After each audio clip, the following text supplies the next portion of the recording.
Maverick News presents The Rick Walker Show. Defrag your mind.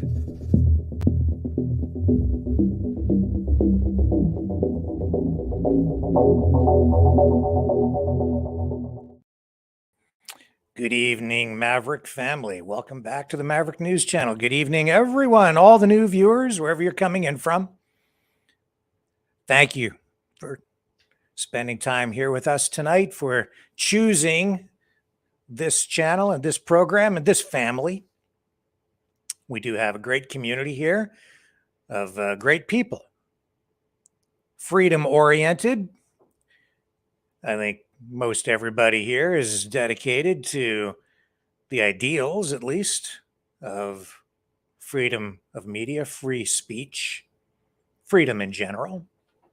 Unless you're here because you hate me, and there are some people out there who do send me hate mail. And Rhonda Jubenville, a freedom fighter, received something in that vein tonight as she attended her local council meeting in my hometown. Rhonda is the focus tonight of a story that is local to me, but international in scope. It is a story that you are going to want to stick around to watch unfold in real time tonight. It is the great flag fight. Yes, Rhonda tabled a motion at our local council some weeks ago calling for an end to the raising of flags for all kinds of different groups, special interest groups, as some would describe them, outside of government buildings here in my hometown of Chatham-Kent, Ontario. Why? Because some groups were being approved and some groups were being denied. It was a way for the municipality, for government here, to show support for various groups. And of course, we've seen flags like the pride flag erected outside municipal buildings, outside City Hall, essentially, here in this town.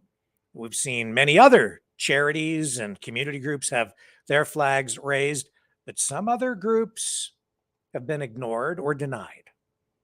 The process is such that I think it's, as far as I understand it, it's up to the mayor. It doesn't really go through council. There's no democratic process.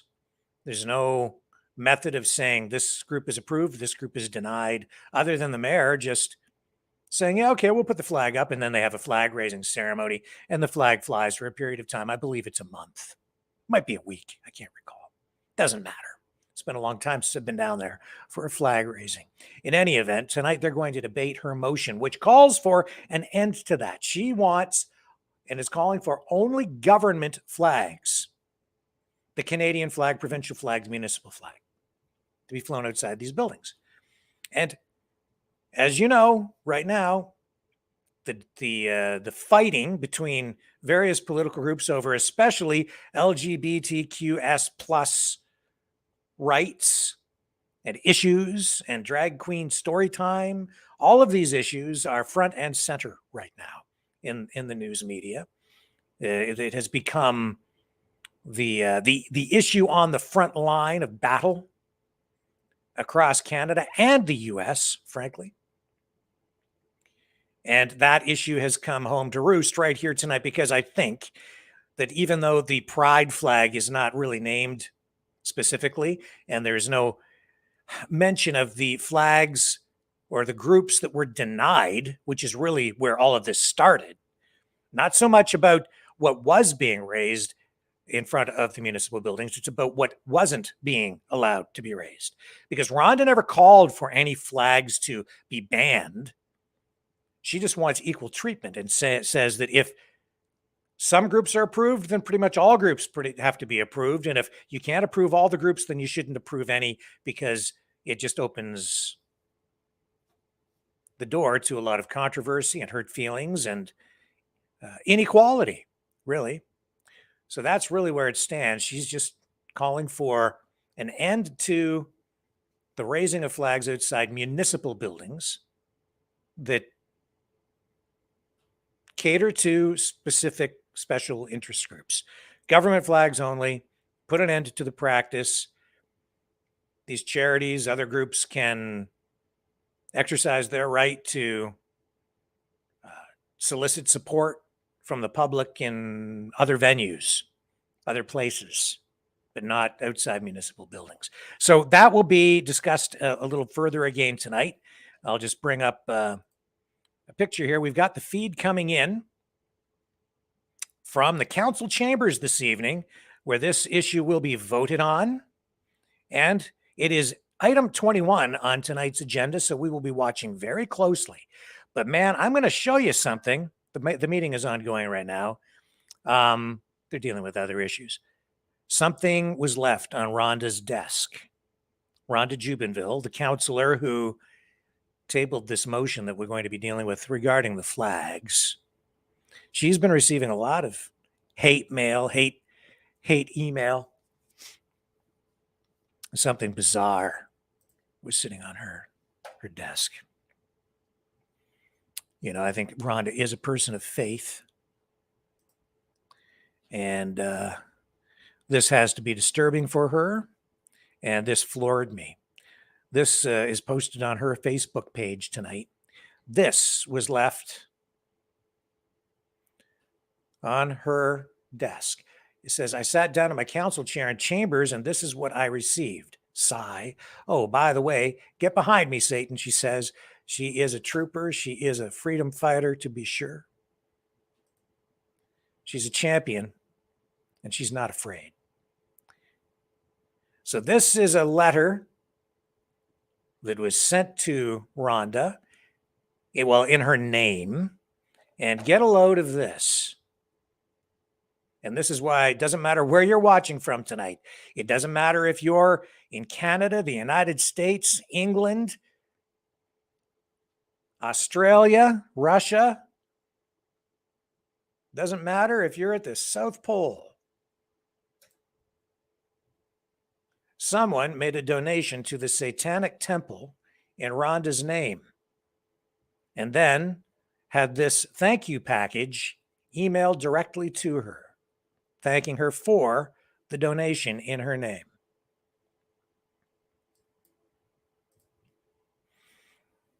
So this card that came as part of the package says, Dear Rhonda, we are writing to express our sincerest appreciation for the donation that was made in your name to the Satanic Temple.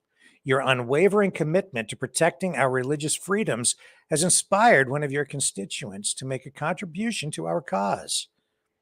The dedication you have shown to fighting for the rights of TST members to practice our religion has helped to ensure that the Samuel Alito's Mom's Satanic Abortion Clinic will continue providing essential support to those performing our satanic abortion ritual.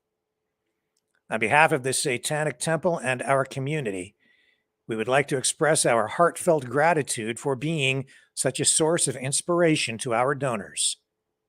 And then it says, and I don't even want to say the words, Hail, you know who, from the Satanic Temple.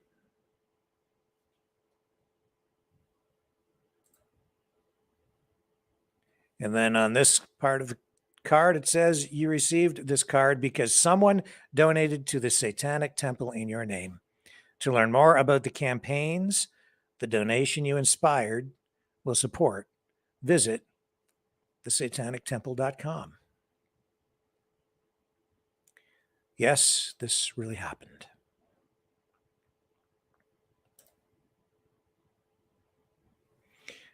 We are living in a time where we're witnessing the rise, another rise in paganism. No doubt about it. And the fact that they're running an abortion clinic associated with the Satanic Temple tells me that for some people, abortions have become something of a ritual. sacrificing of children.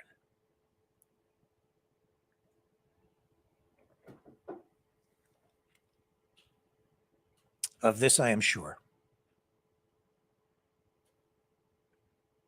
And it is disturbing. That because Rhonda is saying she wants everyone treated the same. No special treatment. Everyone's treated the same. And if you can't accommodate everyone with a flag raising, then just say that we're not going to do it because we can't be fair to everyone.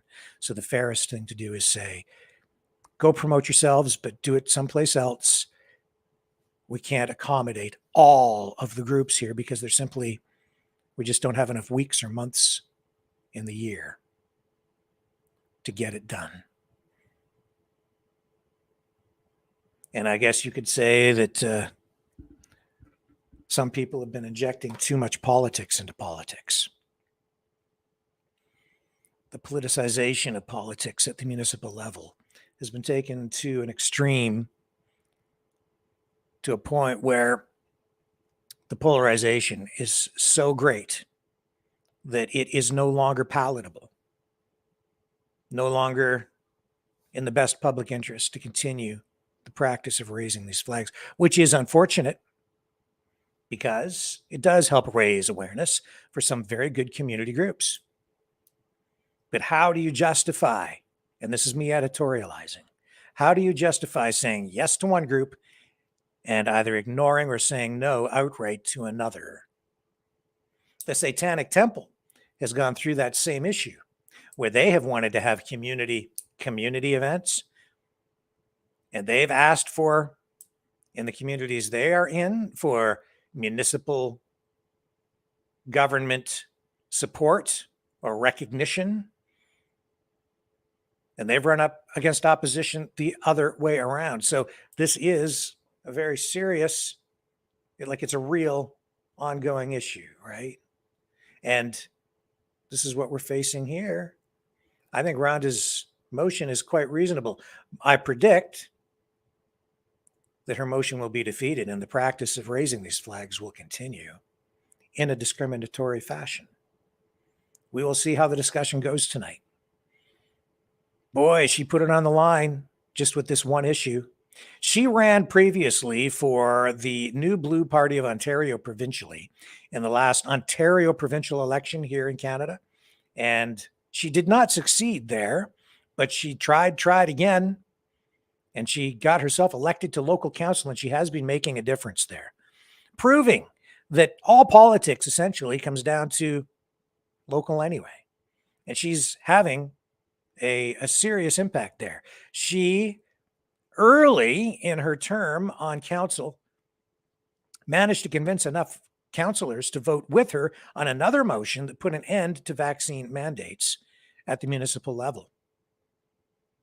So one person can make a huge difference. One person on municipal council can make that kind of difference. And she's forging ahead here again tonight with this. What happens here may set things in motion in other communities, not just in Canada, but even in the US. That's the way these things kind of go. You start to get a wave of activity, right? As soon as you get success on one front, it can have a cascading effect, a domino effect. Watch closely tonight, folks. We're going to be watching this very closely.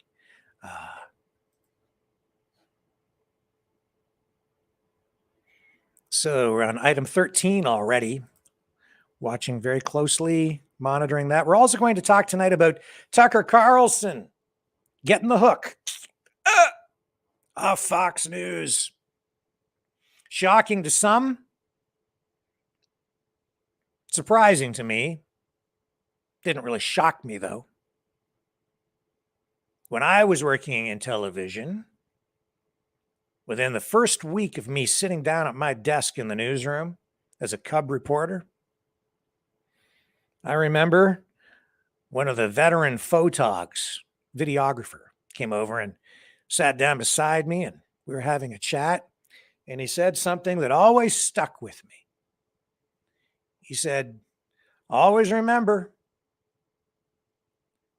it's just a matter of time. You never know when it's going to come, but somebody someday is going to come along and tap you on the shoulder and say, your time here is up. And it's true. All good things come to an end.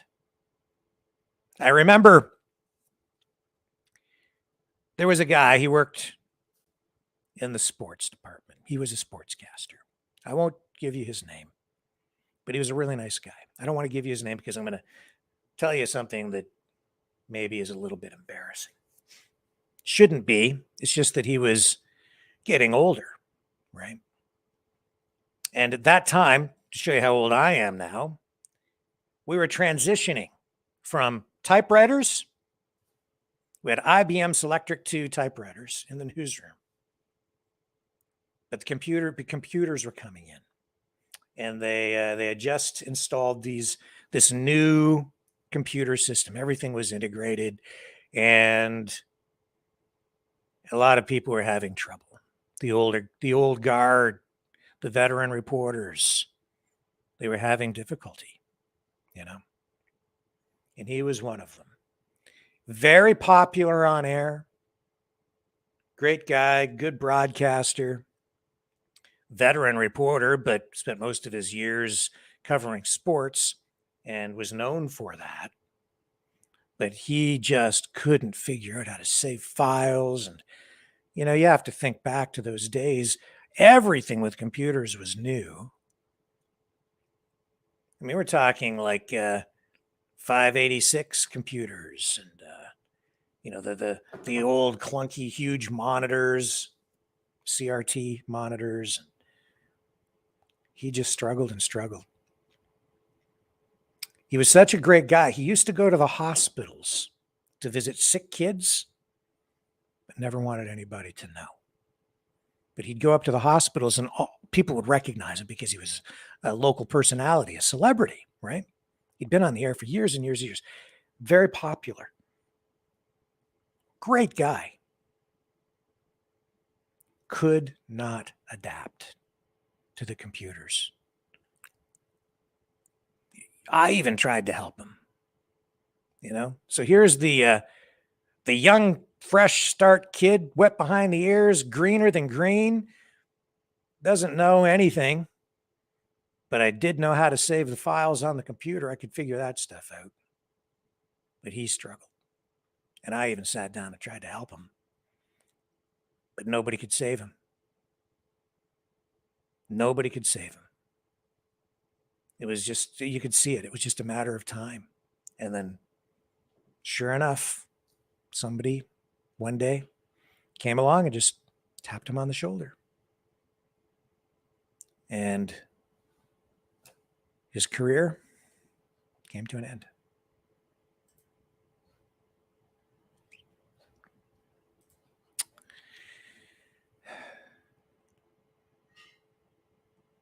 So much of that I witnessed through my career because somebody else said to me. Actually, you know who it was? It wasn't even somebody who said it to me. It was during a seminar, a media seminar that I attended with a consulting agency. It was through CTV that they organized this thing, but they had a guy there. He wasn't actually there. It was part of a video presentation. His name was Bob Dotson. Worked for NBC News. And they brought this excellent presentation from Bob Dotson. And he said that it was really about surviving in the media business, longevity. It's just like, it's not about being number one. It's not about being at the top. It's not about having the best ratings all the time. It's about surviving. For those who really want to practice the craft over time, it's just about hanging in there, getting through it. You're only as good as your last story. You make a mistake, you pick yourself up, you carry on, you keep on going, you try to survive, you adapt, and you carry on. I took that to heart. Here I am, how many decades later? So many of my friends got the tap on the shoulder, and I got the tap on the shoulder too. But I carried on independently. I found a way to survive. I always found a way to survive. In the media business. And for me, it's in my blood. It's just about carrying on. Today, Tucker Carlson got the tap on the shoulder. He's at a different level than me. He's just so huge.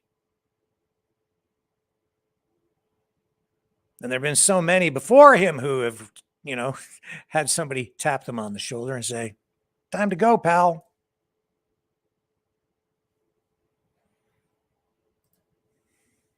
So many. Bill O'Reilly. There's another one. In the no spin zone. But he's survived. He's still out there doing his thing. Not as big because he doesn't have the platform.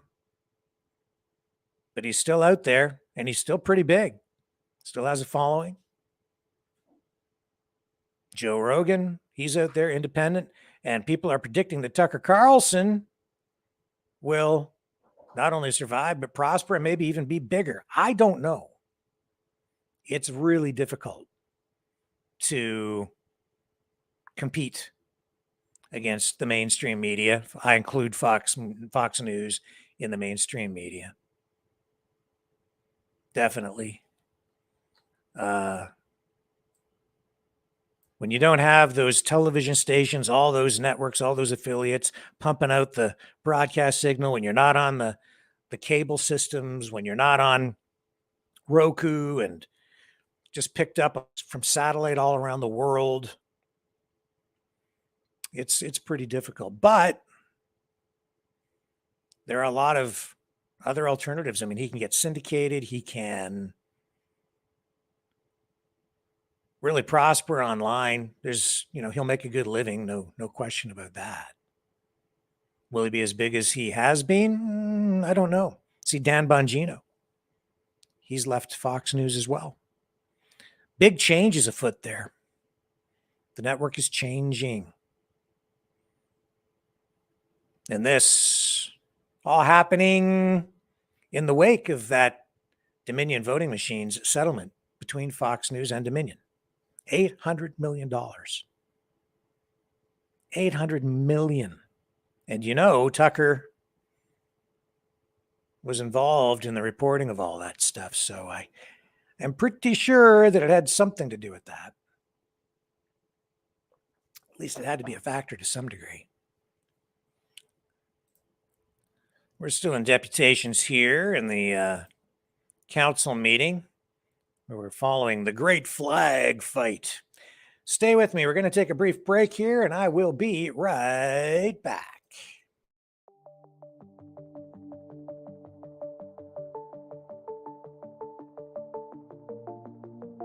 Greetings, brave Mavericks.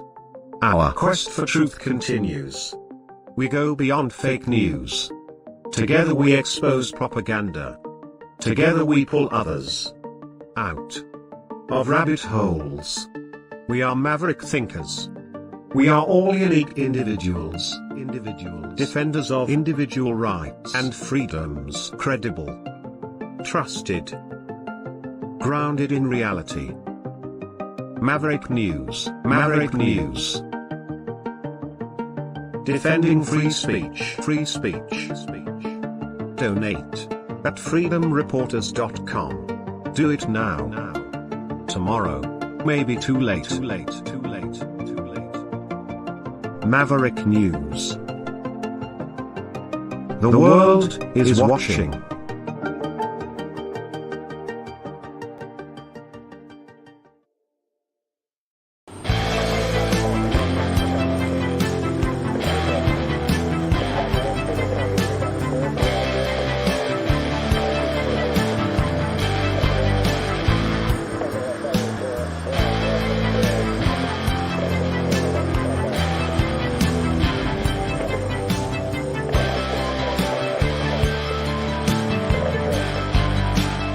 Maverick News. Fighting for freedom. So there's question period. We're going to go to question period shortly in Parliament here in Canada because we continue to follow the long ongoing story of the federal workers' strike here. In addition to that, Bill C-11, that's the censorship bill here in Canada. It is on the verge of becoming law. And conservatives in the Senate, where it has to get its final approval before receiving royal assent so it becomes law, are upset because the government has debate cutoff plans. So as the Senate prepares to pass Bill C-11 after making history with the extent of its legislative study, the conservatives are upset with the government because they are limiting the hours left to debate the legislation. So Bill C-11 is known as the Online Streaming Act. The leader of the opposition Senate, Don Piet, is calling this one last censorship measure. And he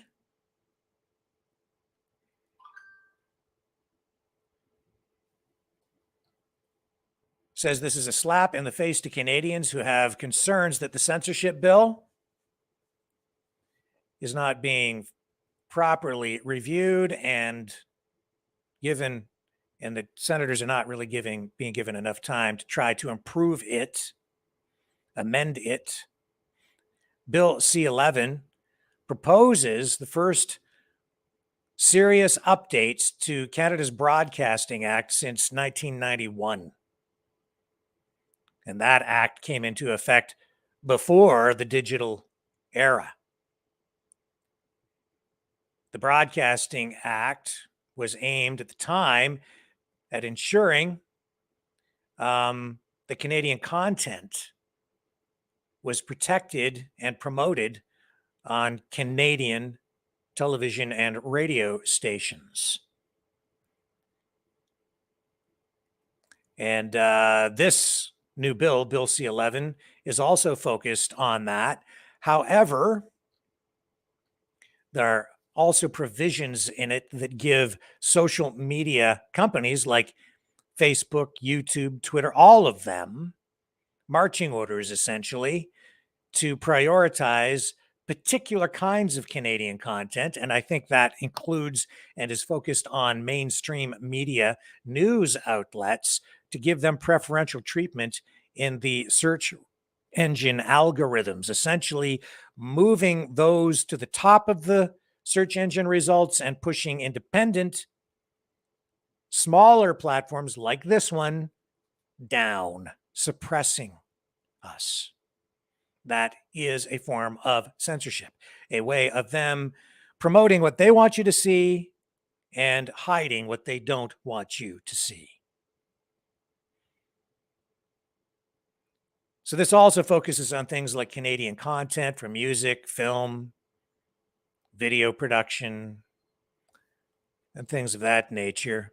But it's the algorithm, the search engine results, the way that information is handled and promoted online or suppressed online that is the real concern here.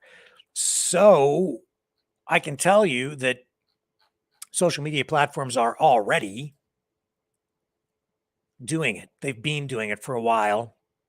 It's quite clear that they are attacking platforms like this, Google, YouTube in particular, pushing channels like this down, making it difficult to find us in the search engine results. And if you search for any particular news story of the day, you're going to get all the mainstream media on the first page, depending on the wording that you type in. I've been giving that a lot of thought. I'm trying to come up with some strategies to sort of circumvent that and the way that we set up our broadcasts and online content, thinking in terms of different kinds of keywords to use for the hashtags and in the body of the descriptions. I'm not sure if I will ever come up with success. YouTube never actually completely reveals the secrets of its search engine algorithms. They never actually ever reveal that to the public in full. They give you some best practices to follow, but they never actually tell anybody in the public realm exactly how it all works. And they change it a lot. It's never constant. I'm always skeptical of companies that say, we have the secret formula for search engine rankings. All you can really do is just follow the best practices when you're doing search engine optimization for websites and social media platforms and for social media content like live stream videos like this. And then you cross your fingers and hope that by following the best practices of Google, that they actually give you good rankings. Unfortunately, with Bill C-11 in Canada and similar laws, maybe coming on stream in other countries, including the US, it won't matter if you're independent.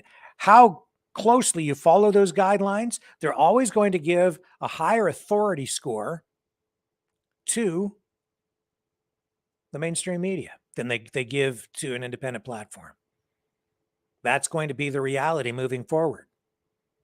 So it's almost, I think, incumbent upon independents to sort of not set up a parallel system, but maybe a parallel online community within the community using other keywords aside from news,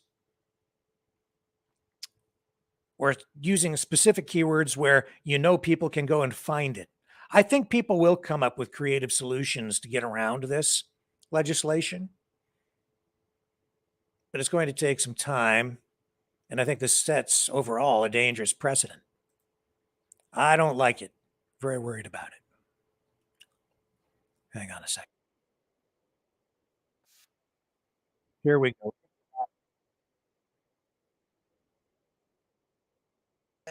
Visible, and powerful means of celebrating the many groups that contribute to our wonderful region. Thank you. So he's talking in favor of keeping the flag policy. Next up, we have Janet Johnston, followed by Nancy Kay, and then Greg Simpson. Mayor Caniff, members of council, and guests. I am speaking to you as chair of the Affirming Committee of St. Paul's Victoria Avenue United Church. In 2022, two existing United Churches amalgamated, and the resulting congregation is currently the only designated affirming congregation in Chatham-Kent. To be affirming means to be explicitly, intentionally, and publicly welcoming of everyone. All churches say all are welcome, but clearly saying that 2S LGBTQIA+ folks are a part of and embraced in every part of our church life is essential. Society has come a long way, but churches have inherited centuries of transphobic and homophobic oppression carried out in the name of God and the Bible. Organizations must be very clear when saying they are welcoming. I feel the same is true of our community. Celebrating diversity and inclusiveness by explicitly naming organizations and groups gives people a chance to see what our community is all about. Honoring groups that commemorate our history and have shaped our culture give us a time to reflect and feel gratefulness. Naming groups who have raised money to help people with special needs in our community encourages people to keep giving and honors those who work so hard to make this happen. Raising flags in our municipality show the community who we are, a loving, diverse, and inclusive community. Other cities have faced challenges with flag raising requests and have created clear policies to guide these decisions. Flags must represent or reflect the values of our municipality. A link to the City of Ottawa and the City of Toronto's flag raising policies can easily be found online. Thank you for allowing me to share these thoughts on behalf of St. Paul's Victoria Avenue United Church.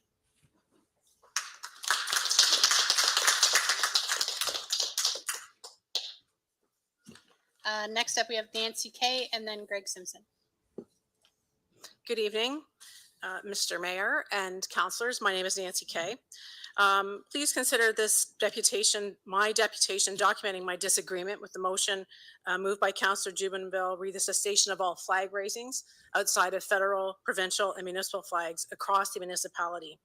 As you know, this proposal serves to end all flag raisings across the municipality and promote the public awareness campaigns and other community organizations.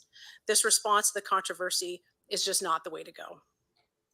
The CK Council is entertaining this motion of no more flags for Black History Month, Truth and Reconciliation Week, Black Lives Matter, Terry Fox Lives Here, Transgender Awareness, the Mental Health Network, the Kiwanis Music Festival, Veterans Week, Pride Week, flags to raise awareness for ending gender-based violence across Ontario, to celebrate and honor the work of the VON.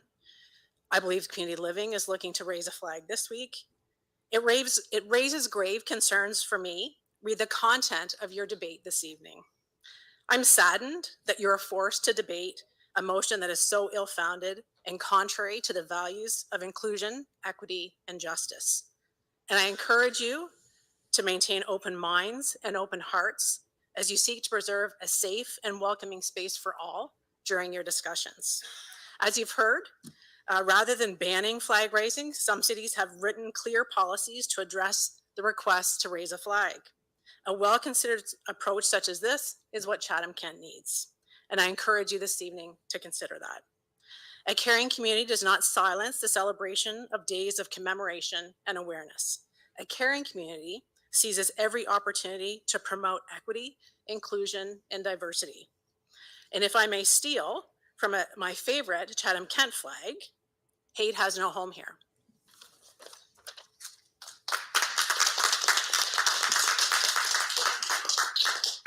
So next up is Greg Simpson. He did record a video just in case he wasn't able to make it tonight. So is Mr. Simpson here in the audience?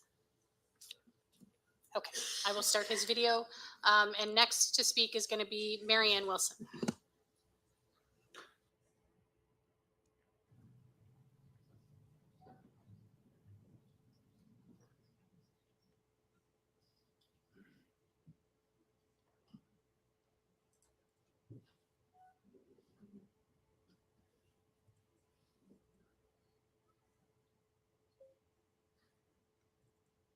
Identity politics. Good evening to the members of the Chatham-Kent Municipal Council. Thank you so much for this opportunity to speak to you this evening.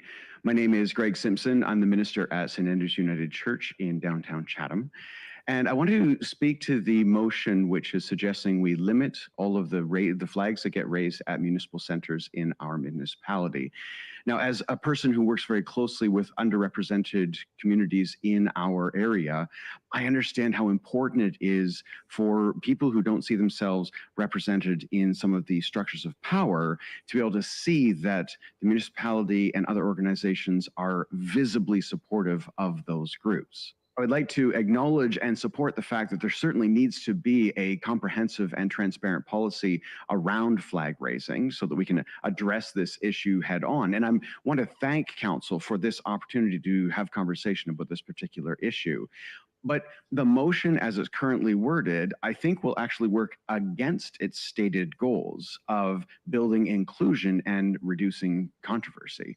See, raising the flag of a community of people who are in our community but don't show up in all of the spaces and places and structures of power is a really beautiful visual representation of how we, the municipality, the community at large, support those groups. In times when they are feeling like they are no longer heard, this is an active step that we can take to say, you belong here.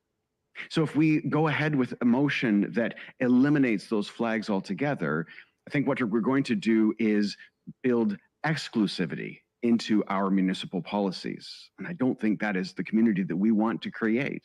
I fear that it would undermine our relationships with these important groups of our community and make them feel excluded or diminished, or that their voices are no longer being heard and don't matter. I suggest that we consider deeply how the motion as it stands would impact all of the communities in our area.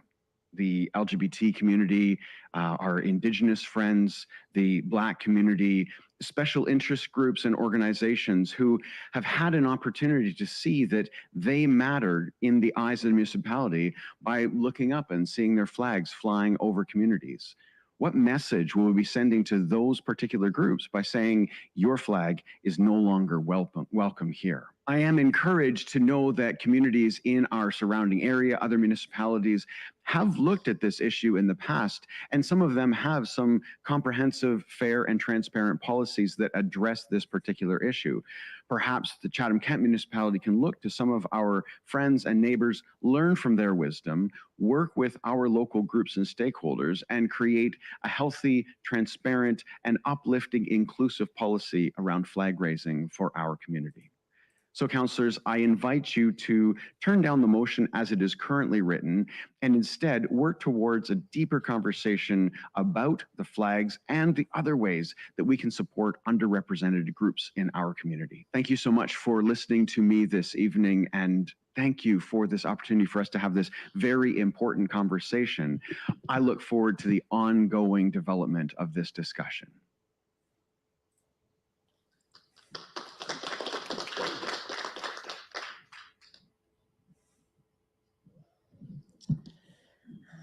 Mayor Kenneth, councillors, guests in attendance today. My name is Marianne Wilson, and I represent the Chatham-Kent Gay Pride Association. We disagree with Councillor Jubenville's motion regarding flag raisings. The Rainbow Pride flag was first raised in the municipality of Chatham-Kent in the year 2000. In 2018, the transgender pride flag was raised, the awareness flag. Pride flags are a signal of support, safety, and hope for the 2S LGBTQIA+ community worldwide. And when the municipality raises these flags, it shows collective concern for the dignity of the marginalized. Prohibiting flag raising insults the memories of those we've lost to homophobia and transphobia and indicates an indifference to continued violence and oppression. CK Pride emphasizes that inclusivity, representation, and freedom of expression must include justice. Justice asks for consideration of the harms of including groups that use speech and symbols that run contrary to the Canadian Charter of Rights and Freedoms. Policies that include all groups' flags would give a platform for those who would advocate or promote hate. We encourage the municipality to develop a flag-raising policy that includes an evaluation based on diversity, equity, inclusion, and justice. Thank you for hearing our voices.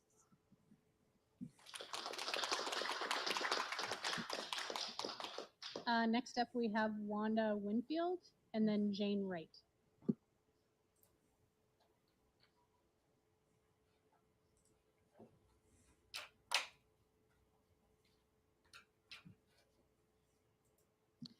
Good evening.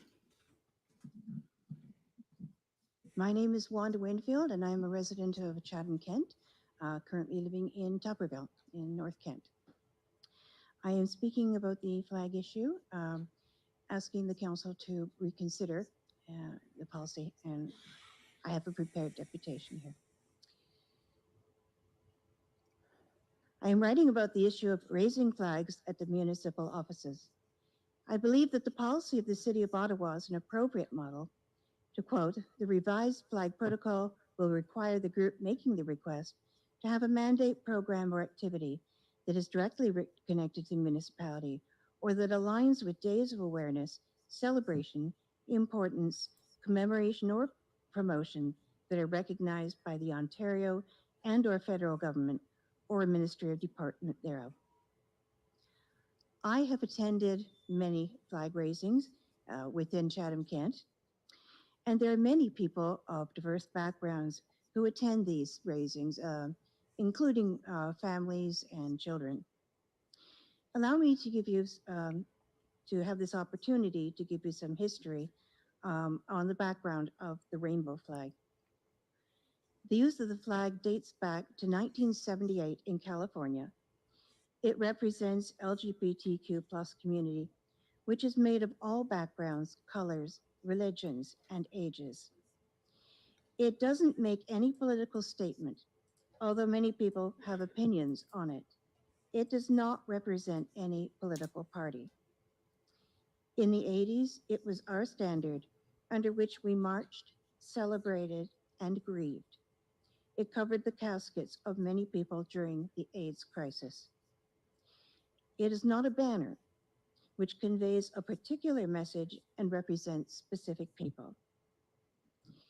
Our flag has been amended to include trans people and racialized people. The rainbow flag is for everyone who values justice and freedom. I hope this information helps. Thank you.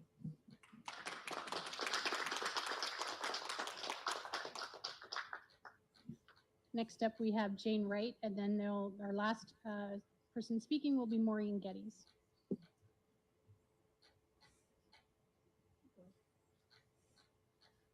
Hello, can you hear me?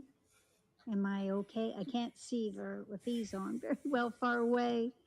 I'm appreciating, my name is Jane Wright, as you just heard. You can hear me, right? No? Oh, can you hear me? Oh, well, that's not my fault. Can you hear me now? Okay, I'll lean into it. Thank you, Mayor and Council, for allowing some presentations tonight, and I do appreciate hearing all the views. I really do. I am Jane Wright, a longtime resident of Chatham, Kent. Full disclosure, I am currently a board member of Right to Life Kent / Life in Motion, the group whose flag request was not responded to by the Mayor's office. Right to Life Kent has been operating here for over 45 years and has thousands of local supporters. Councillor Jubenville is not a member. I can safely say that she is a supporter. Please note, I am not representing Right to Life Kent. I am only speaking for myself.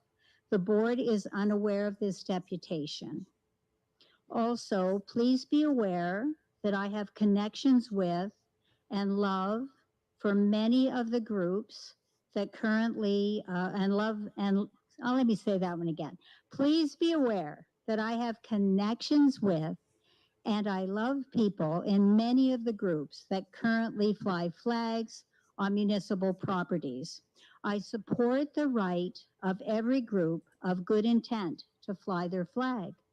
However, because the current flag decision-making is arbitrary and the sole responsibility of the mayor's office, I support Councillor Jubenville's motion. Councillor Jubenville is correct that the three government flags do represent every citizen. We are blessed and have much to celebrate in Chatham, Kent. Should her motion be defeated and a flag policy be established, it might not be an improvement. Many taxpayer dollars would be spent reviewing each application, and decisions could still be arbitrary if someone has an axe to grind against a group. With Councillor Jubenville's motion, there is no expense, no dissension, and no discrimination. All citizens are represented by the three government flags. This seems simplest and fairest. Her motion is not against any particular group. As she stated on CTV News and Post Media, she would support a pro-choice group's request to fly a flag if there was one.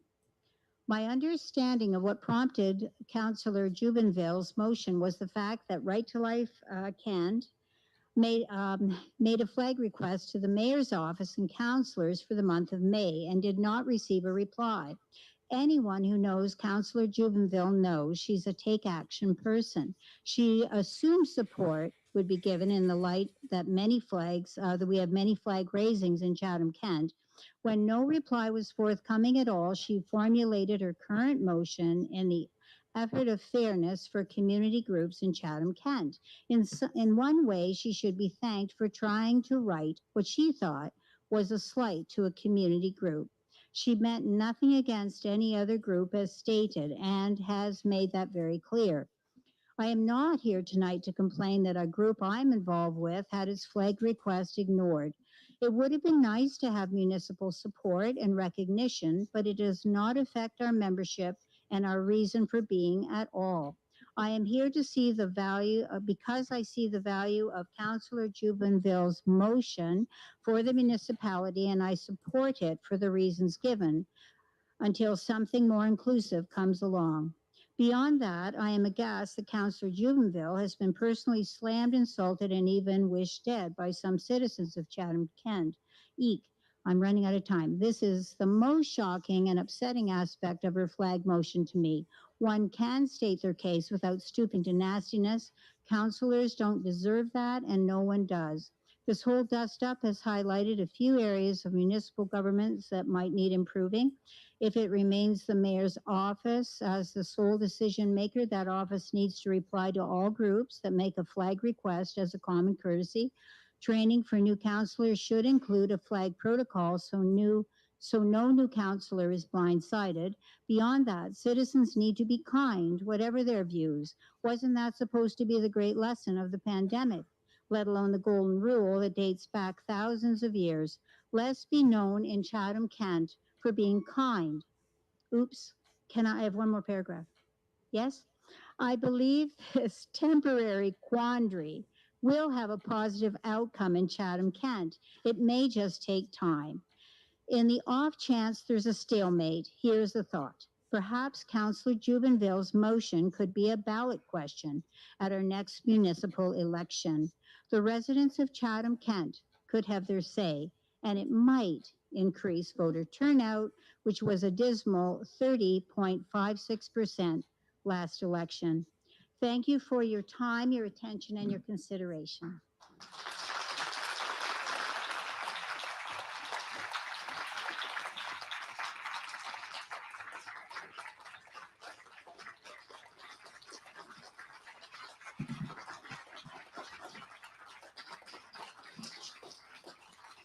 We're going to move on to our next deputation from Sorry. Maureen Geddes. Sorry, I'd like to interject just for a second here. I normally don't interject during deputations, but Ms. Wright really hit the nail on the head on one particular issue I want to highlight. And I just want to read pretty much verbatim what the one paragraph that she said. Beyond that, I'm aghast that Councillor Jubenville has been personally slammed, insulted, and even wished dead by some citizens of Chatham-Kent. This is the most shocking, upsetting aspect of her flag motion to me, to her. One can state their case without stooping to nastiness. Councillors do not deserve that. No one does. I want to emphasize that point as we debate here, whatever it is, we're debating ratios, raising flags, whatever it is we're debating, we're here as a society to make us better. So death threats or anything along that line is completely unacceptable. So I encourage everyone, as we're debating these issues, whatever they are, whether they're here in council chambers, out in the streets, or online, please be respectful of people. You can get your points across without being nasty, without doing those things. So I encourage that as we move forward. Thank you.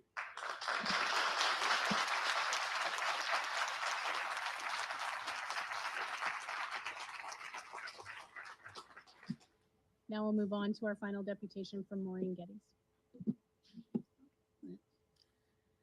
Mayor and Council, thank you. I'm speaking tonight on behalf of Mangitama Indigenous Network, as we have been asked by several community partners to share our perspective about the flag raising motion that is being brought before you.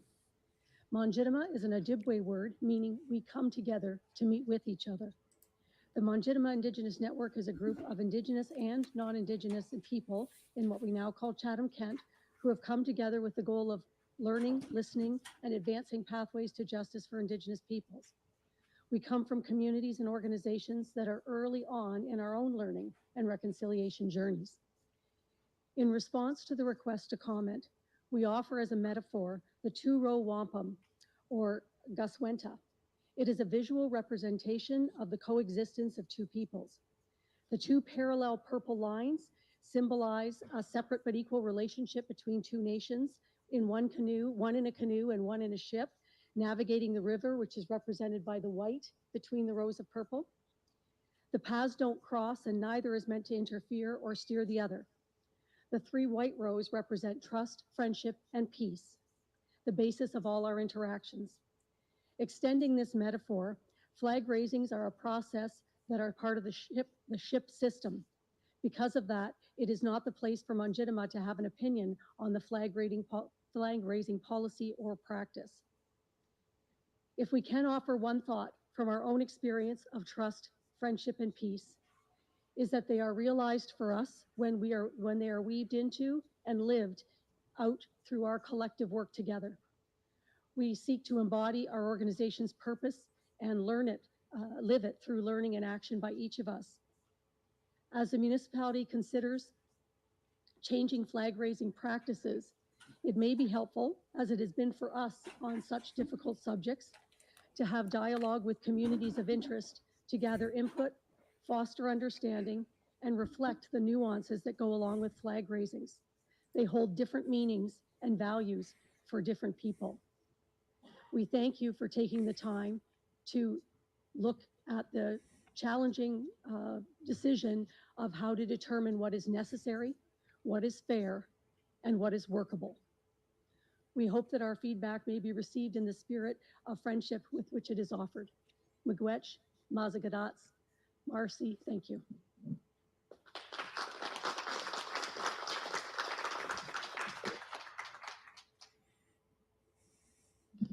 Well, I move on to item 16. Oh, sorry, consent agenda. Yep, we're now going to go to the consent agenda. The following items have been pulled for discussion. Item 16C, RFP award for supply and application of death suppressants, pulled by Councillor Doyle and Councillor Sakachi. 16D, tender award for Kyle Drive South Extension. Okay, so pulled by those Councillor people Thorne. spoke. Item They will come 17A, back seek to into this power of young issue. People 2022 survey It is and item advisory board 21 update. on the agenda. So I'll pull out of this. We're going to go to a brief break, and then we'll deal with some other news while we wait for them to get through these other items on the agenda, so we can get to the meat of the matter and see what they decide.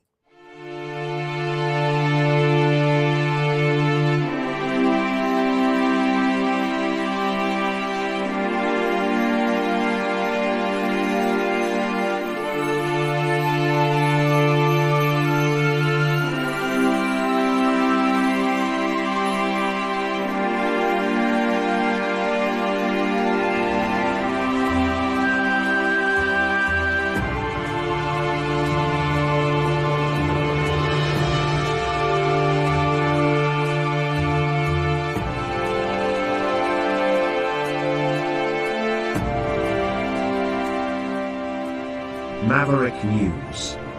The world is watching.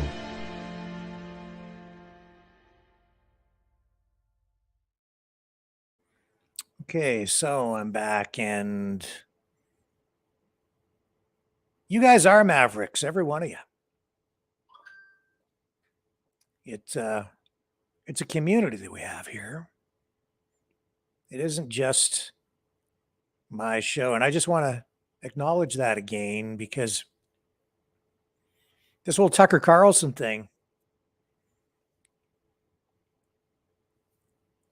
Hang on just a second here.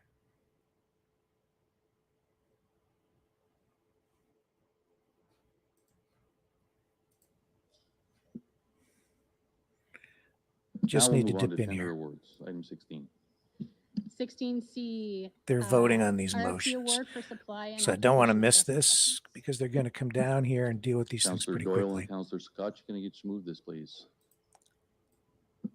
I'm happy to move that, Mayor. Seconded, Mayor Caniff. Councillor Doyle, the floor is yours. I guess my Okay.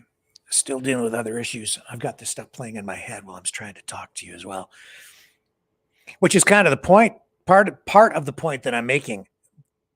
Tucker Carlson is going to have his work cut out for him. When you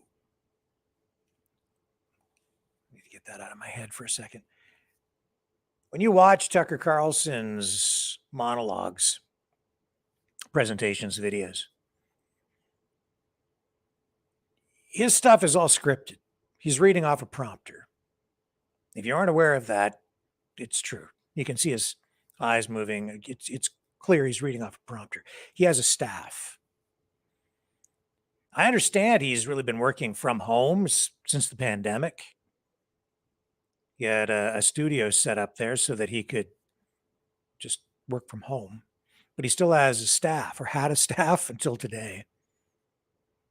And when you have to transition from that big league, big network work environment where you have all the support mechanisms in place, where you have meetings and then you assess the content that you have available to you, what stories you want to cover, an editorial staff, you have editorial meetings, you have writers who help write the material for you quite often.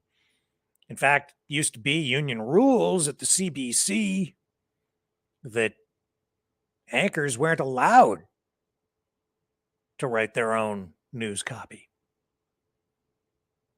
Some of those rules were waived over the years to allow some of the bigger names in the business to do that work on their own because they wanted to feel like they were actually practicing journalism and they weren't just a talking head. But often that's what you're getting in the mainstream media, especially at the network level. You're getting actors, presenters, not real journalists. Now, I wouldn't really put Tucker Carlson in that category.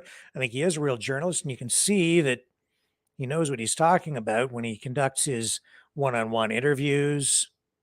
Definitely at the top of his game. But to transition from that kind of environment to something online where you're more independent, if you don't have those supports in place, it can be difficult for some people to adapt. Let me just dip in here and see where we're at with the meeting. You know, I've been able to survive because I've been lucky, because I've been able to develop skills over time in video production.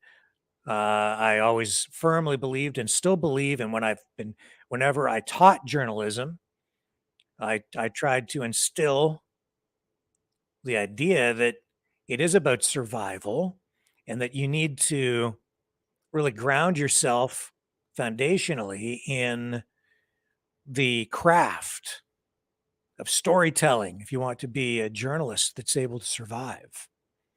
The technology will always change and you can always learn new technology as long as your brain is fresh enough to absorb information and learn new tricks along the way. You have to learn to adapt to the technology to survive, but just learning the technology is not enough. I saw so many of my friends have their careers ended early because of technological change along the way. From analog videotape to digital non-linear video editing, I saw so many guys who were employed as videographers or video editors lose their jobs because they couldn't figure out the new technology. Just like my friend in the sports department who couldn't figure out how to save basic Word files into the computer for his scripts. Cost him his job. He had to retire. Is Tucker Carlson in that category? I don't know. But it's a lot harder when you're on your own and you don't have anybody to help you. Because you have to do it all yourself. Let me check in here. Not yet. So, you know, it's going to be interesting to see. He's big enough that he should be able to hire some staff. But will he get the quality of people? Will it end up being the same? I don't know. I don't know. My guess is he'll crush it. He'll end up with a huge following online. Don Lemon. He lost his gig today, too. Some of this stuff's actually pretty funny, some of the stuff that's being posted online about these firings or disengagements. Here's Donald Trump on his Truth Social platform talking about Don Lemon. Donald Trump responds to Don Lemon's firing from CNN.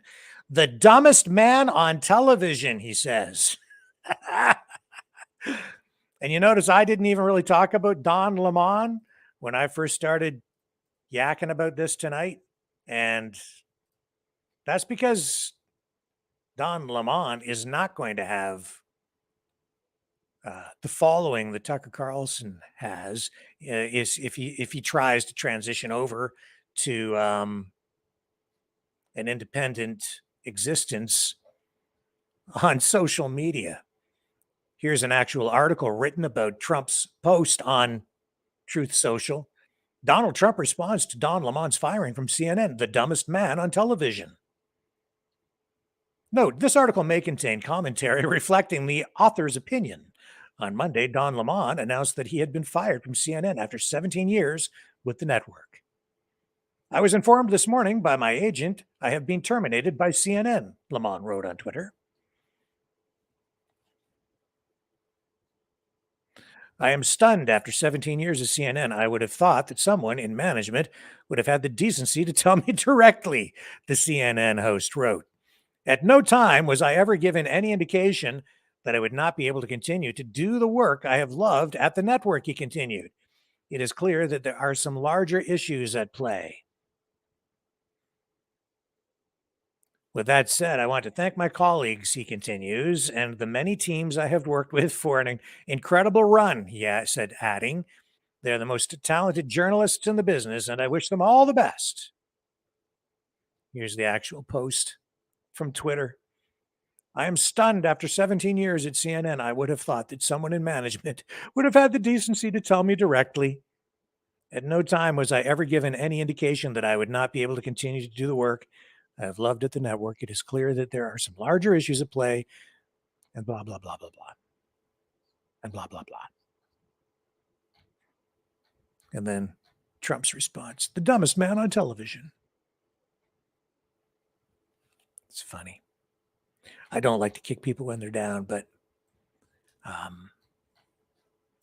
just the responses, I do find them humorous.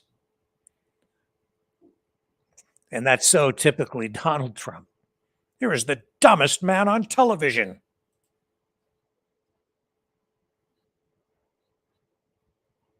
Okay, so they're only up to item 16D on the agenda. Still playing the meeting in my earpiece so I can keep tabs on this for you as we move forward.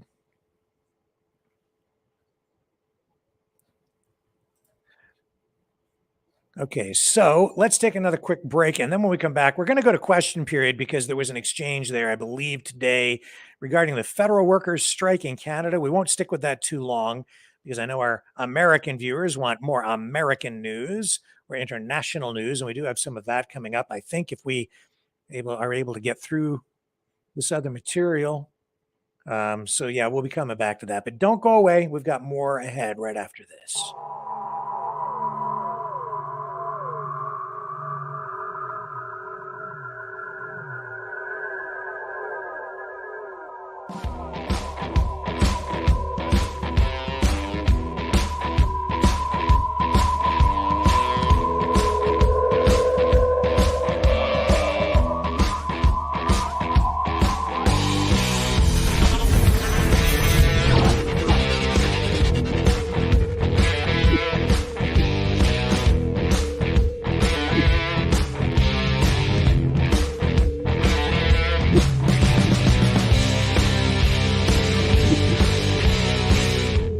Maverick News.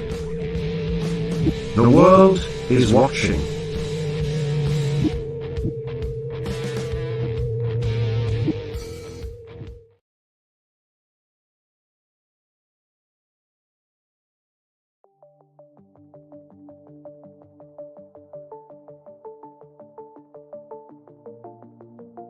Greetings, brave Mavericks. Our quest for truth continues. We go beyond fake news.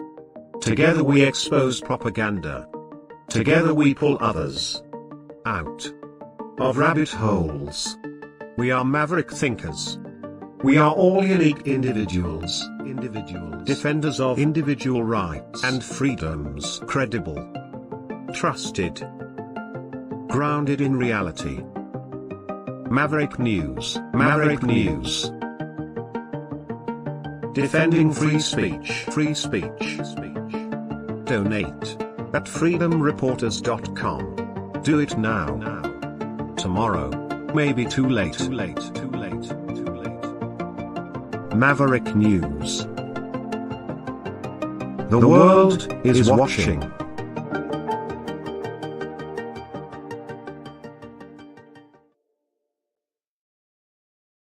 Okay, we are back. And we're going to talk about Ron DeSantis in a moment.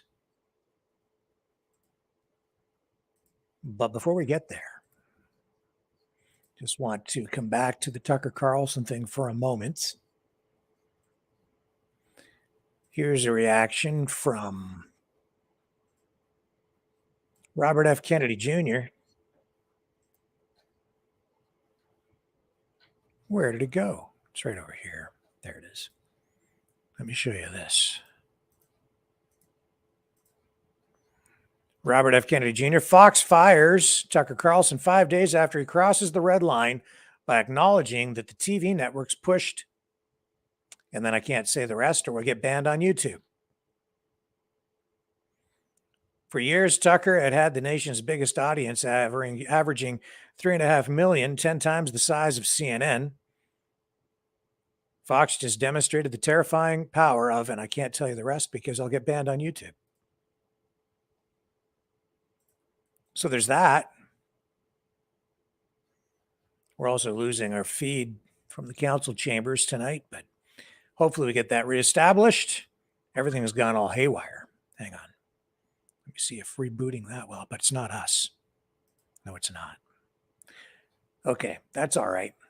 What we will do, though, is go to question period here in Canada, where they're talking about the federal workers' strike tonight. And let me bring this up. Here we go.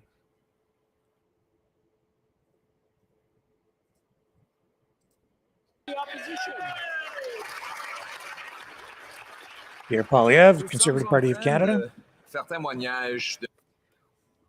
We are currently witnessing massive incompetence by this Prime Minister. The Prime Minister has spent $20 billion more on the public service while causing the biggest public service strike in over 40 years. As a result of that, 700 people didn't have heating for 3 days. The minister has told Canadians not to apply for passports, to not even bother trying to obtain a passport here in Canada. How much will Canadians have to pay to fix the strike that the Prime Minister caused? The Honourable President of the Treasury Board. Thank you, Mr. Speaker. As you know, public servants offer essential services to Canadians, and the government appreciates their work. We have committed to reaching agreements which are fair and reasonable for Canadians. That's what we're doing right now. We will continue to do so until we reach an agreement that is fair and reasonable. Thank you, Mr. Speaker. The Honourable Leader of the Opposition. To increase the cost of the bureaucracy by 50% or $20 billion a year, it would be another to have a strike. But to do both of those things at once takes a special, unique kind of incompetence that only this Prime Minister could pull off. But the consequences are that 700 soldiers have been without heat and warm water.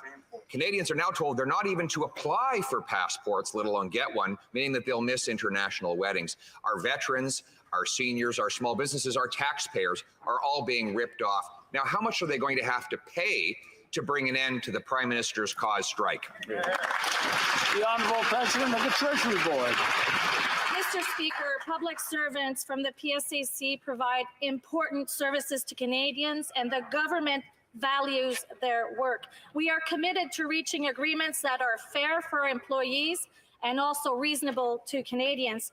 There is a competitive deal on the table, but the PSAC continues to insist on demands that are unaffordable and would severely impact our ability to deliver services to Canadians.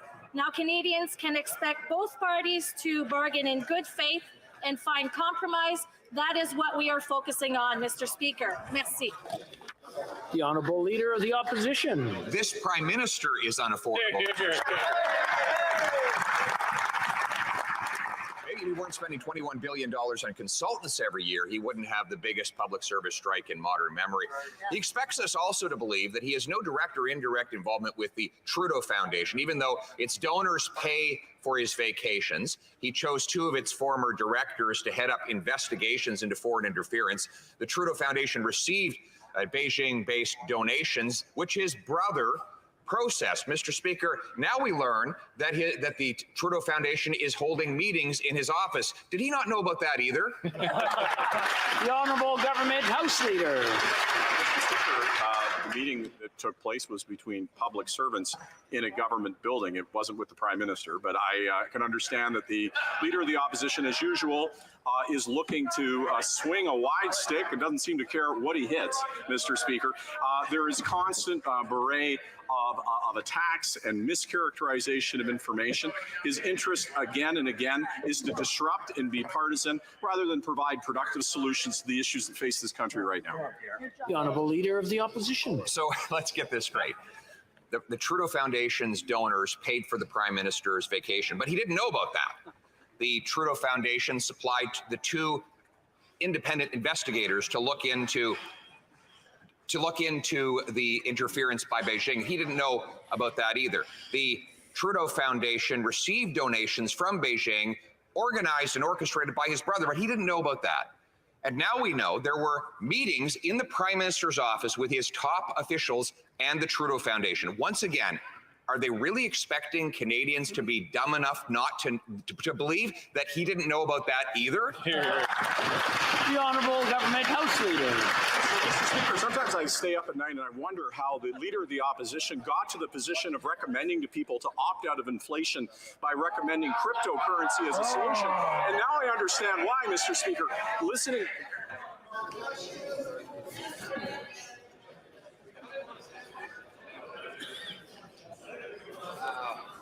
I just want to wait till everybody's ready and we can get on with question period. The Honourable Government House Leader, please proceed. Well, Mr. Speaker, it's because if you listen to that convoluted mess that the Leader of the Opposition tossed out there that was completely nonsensical, and I'll just take one for a point. Yes, the Prime Minister, as I've said on many occasions, took a vacation with his family over Christmas and stayed at a friend's house. By the way, that friend had been his family friend his entire life. He had been at that residence when he was 1 year old. The mischaracterizations continue. The Leader of the Opposition. So the Prime Minister really wants Canadians to believe that he received payments for his vacation from donors to the Trudeau Foundation, but that he didn't know. He wants people to believe that the Trudeau Foundation received donations from Beijing, facilitated by his brother, but he didn't know, and wants people to believe that the two investigators into foreign interference are from the Trudeau Foundation. If there was a meeting with the Trudeau Foundation in the Prime Minister's office with his top officials, and we're expected to believe that he didn't know. Mr. Speaker, does the Prime Minister take the Canadians for fools?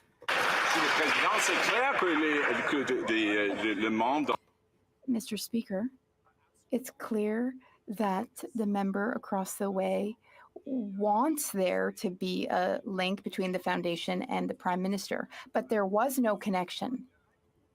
No link, either direct or indirect, between the Foundation and the Prime Minister. That's been clear. There's been no connection for over 10 years. It's very clear. Unfortunately, though, the Leader of the Opposition is looking to create division and partisanship. He's not really looking for facts, Mr. Speaker. The Honourable Member for La Prairie. Mr. Speaker, we were wondering why China was so interested in getting close to the Trudeau Foundation, and we got the answer this morning, because in 2016, when China was signing a big check to the Trudeau Foundation, there was a meeting of the Trudeau Foundation at the Prime Minister's office with not one, not two, not three, but 5 deputy ministers. Yet the Prime Minister continues to insist that for 10 years he hasn't had any ties to the Foundation. But is he aware of what happens in his own office, or does he take Quebecers for fools? The Honourable Leader of the Government in the House. Mr. Speaker, there was an independent meeting with public servants, officials, and the foundation. The Prime Minister had no ties to that meeting, no information about it. The question is ridiculous. The implication is ridiculous. Neither China nor any other country has had an influence over our government or influenced any of our officials. Our officials are loyal to Canada. That's very clear, Mr. Speaker. The Honourable Member for La Prairie. Mr. Speaker. Okay, enough. We have been hearing about this for a while. It keeps going on and on and on. The Conservatives keeping the pressure on high on the Justin Trudeau vacation portfolio, the Chinese influence over the Canadian elections, all that, those issues. It's just, they're rehashing today just in an attempt to keep it in the news cycle, keep the pressure on, keep the heat on the PM, who is not responding here. He's not there right at the moment. So that's the end of that for now. Hang on. I'm going to re-queue a few things here. They're in a break in the council chambers. We'll be coming back at the appropriate time when discussions and voting, they're coming back now. I can hear them.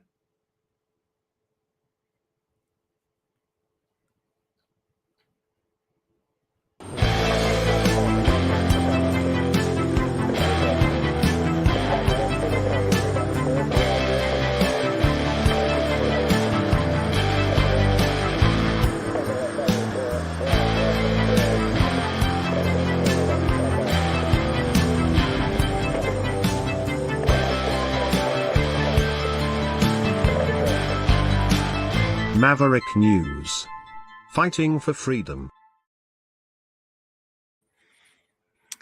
Actually, there is some sort of a problem with the feed coming out of the council chambers. It's the video is breaking up. They're giving us the wrong feed now. Let me just go back here and see if I can reestablish something. Not looking good. The whole thing. Here we go. Let's see. Yeah, they're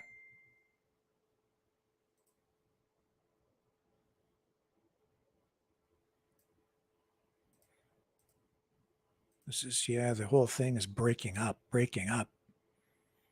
And it looks like the feed has been cut. Here, I'm going to show you what was happening. To show you.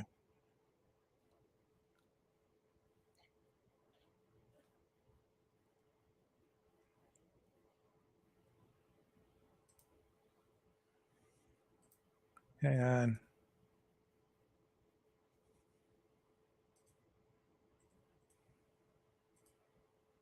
Not looking good.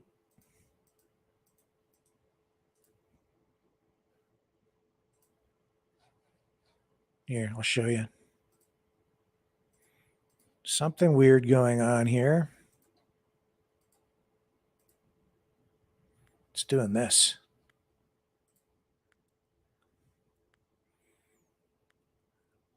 And then the feed got cut. I hope we get what we need out of there. We've been following this story, and I want to know. I want to know what's decided. Stay with me. I'm gonna dump out of this. We're gonna run a little break here again, so I can go to an alternative source, perhaps, and see if we can get something rocking and rolling here again. Stay with me. I'm not done yet.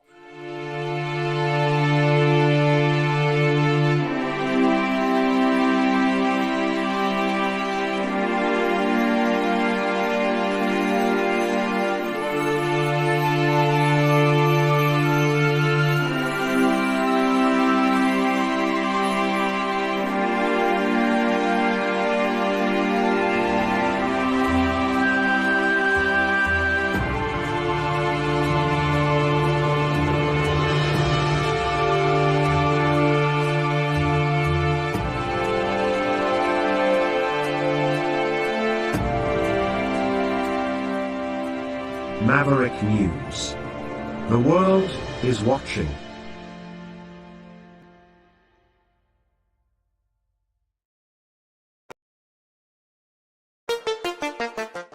The New World Order.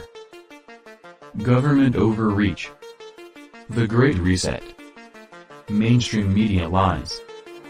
Now more than ever, independent voices are needed. Donate now at freedomreporters.com. That's freedomreporters.com. Maverick News. The antivirus program for your mind.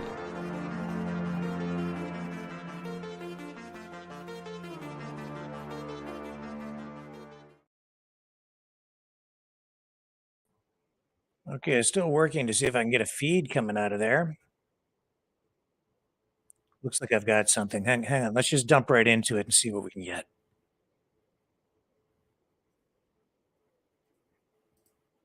Here we go.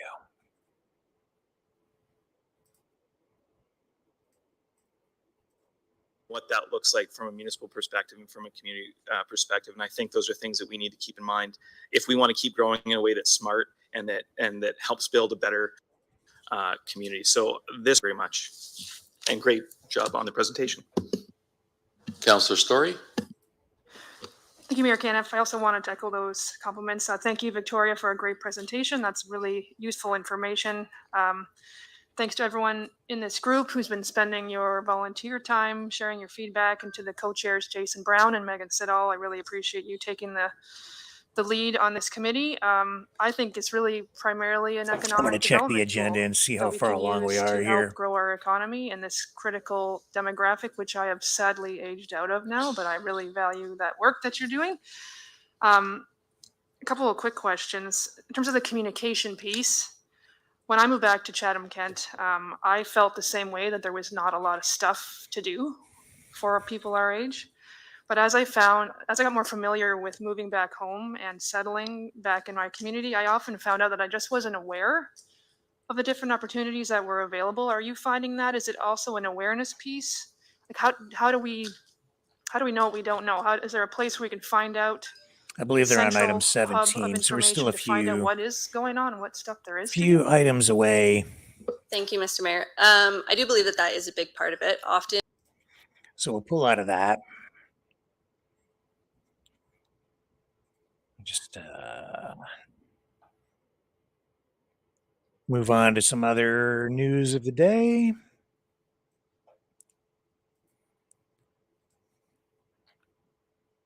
So,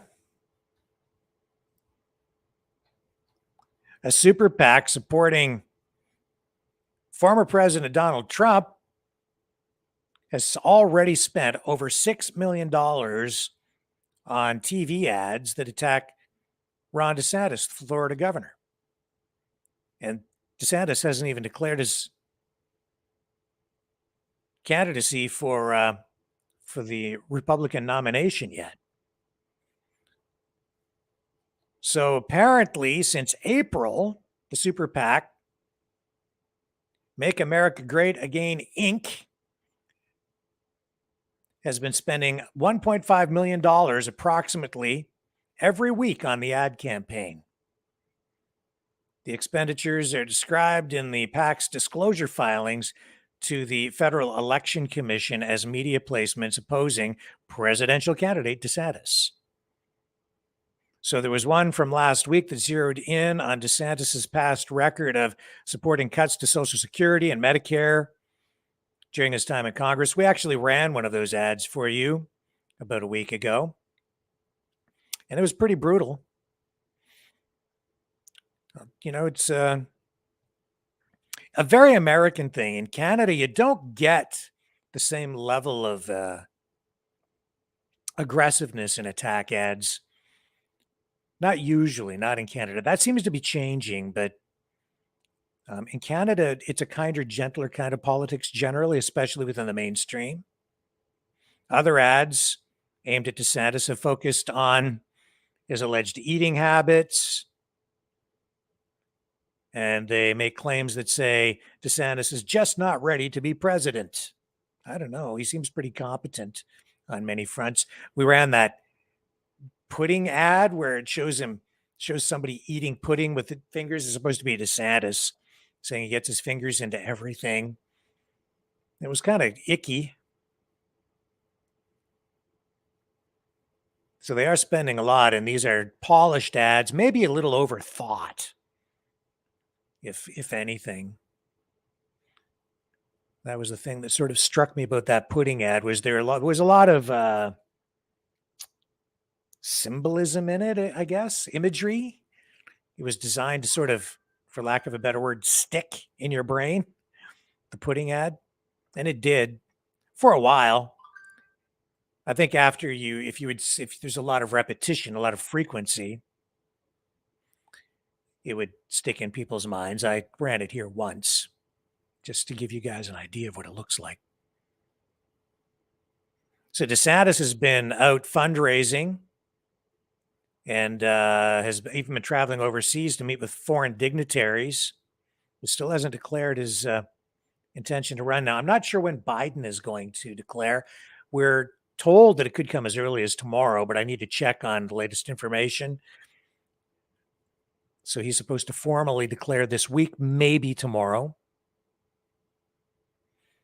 DeSantis was asked about all of this during a visit to Japan today, and he said, I'm not a candidate, so we'll see if and when that changes. So playing coy. Who knows? Maybe he'll surprise everyone and say, not doing it. I think he's going to go. But some people are encouraging DeSantis to hit Trump back. But I don't know. I think he's keeping his powder dry. Trump's coming out early, attacking DeSantis. He knows he's his biggest threat for the nomination. But DeSantis, yeah, he's got time, man. Like, it's early in the game. It really is. Things can change so quickly. So Trump's going to have to keep up the momentum, keep up the attacks. But that's what's going on in that race.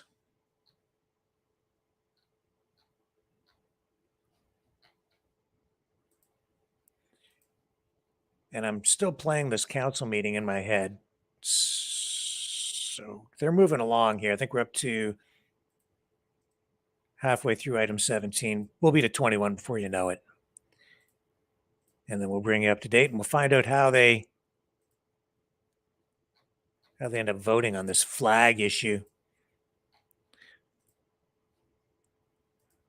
And we'll go to the phones too tonight, I hope. Should.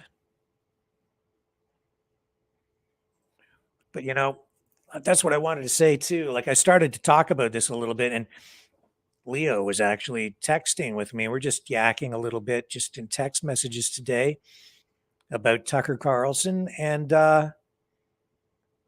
you know, I mentioned to him that one of the reasons people come here every night is not because of me. It's because of the community, because of the chat room, because you guys interact with each other and with me, and because of the call-in portion of the show. And that's a big part of what we do here. It is a community.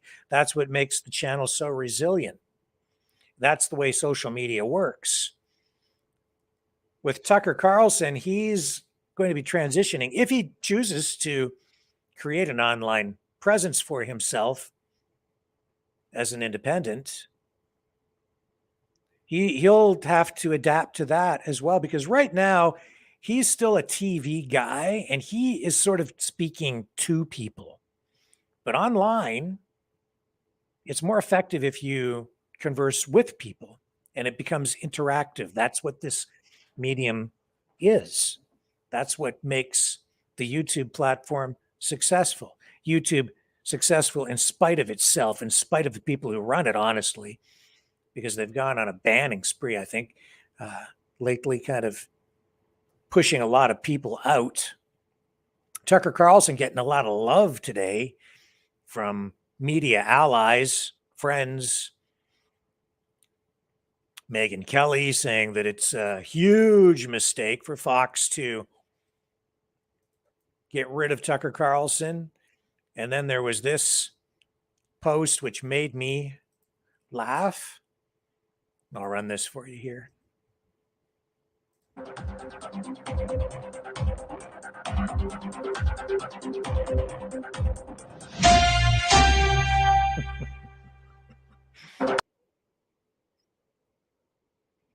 So that's what happens when you can Tucker Carlson. The ratings tank.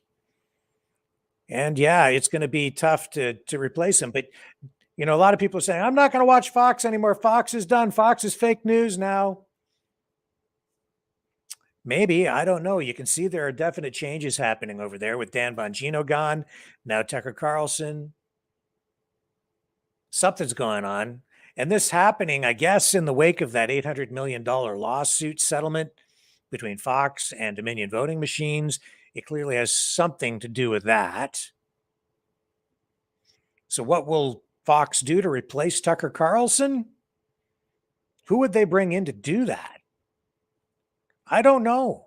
Number one show? Number one by a long shot. Huge audience by today's standards. Strong, probably the strongest, I guess, conservative voice out there in mainstream media, bordering on the edge of alternative media at times. I think in many respects, Tucker Carlson aligned with the likes of Tulsi Gabbard, Redacted, Dan Bongino, when he was alive, Rush Limbaugh. Appeals very much to Trump supporters, although he came out in that leaked comment that he made where he said that he can't stand, he hates Donald Trump, or so he said. Very interesting guy. I think pretty grounded, pretty level-headed, pretty humble in many respects. When I've listened to interviews in the past where he talks about himself, which isn't very often, you know, he's a dog lover. He likes the outdoors, likes to go hunting. I think for birds, as I recall, like duck hunting. Yeah, in many ways, kind of an average sort of guy, but pretty sharp, very smart, great interviewer. Just did that interview with Elon Musk. And I guess if someone's going to come along and tap you on the shoulder when it's your time to go, I guess it is good to walk away when you're on the top, when you're on top. So that's a really good thing. It's always nice to do that. Julie G says Don Lemon is the new spokesperson for Bud Light. Yeah, I was going to comment on that story as well because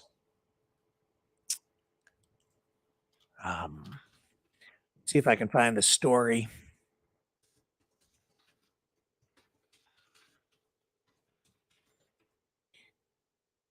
Alyssa Hennerscheid, Bud Light's vice president of marketing, is being replaced by Todd Allen, most recently global vice president of Budweiser, according to reports from Beer Business Daily and Ad Age. I did get that report in from Ad Age the other day.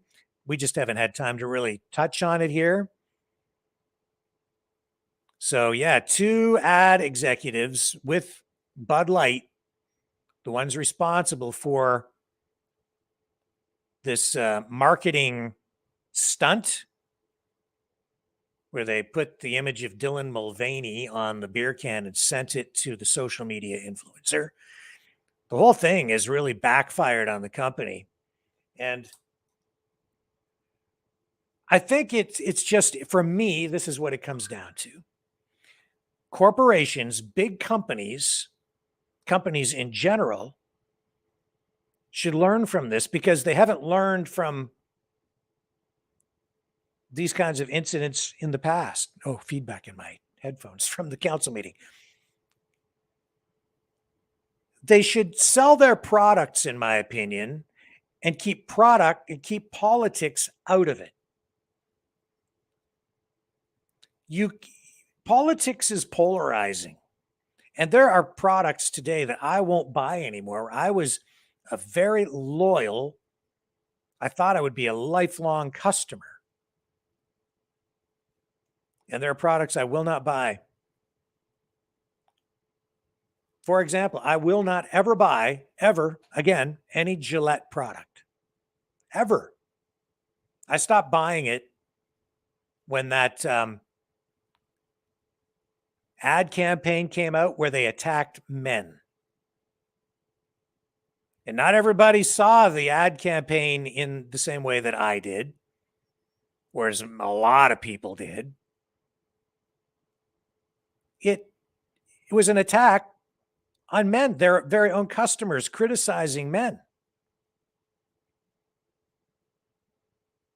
Very woke, extremely woke. Basically portraying men as a bunch of insensitive, sexist pigs. That's the way, what I took away from it. It was very insulting. I didn't like it, extremely woke, and I'll never buy, never, a Gillette product again. As long as I live. And that ad campaign was done by a very woke woman, filmmaker, with a political agenda. But these big corporations looking to improve their ESG scores,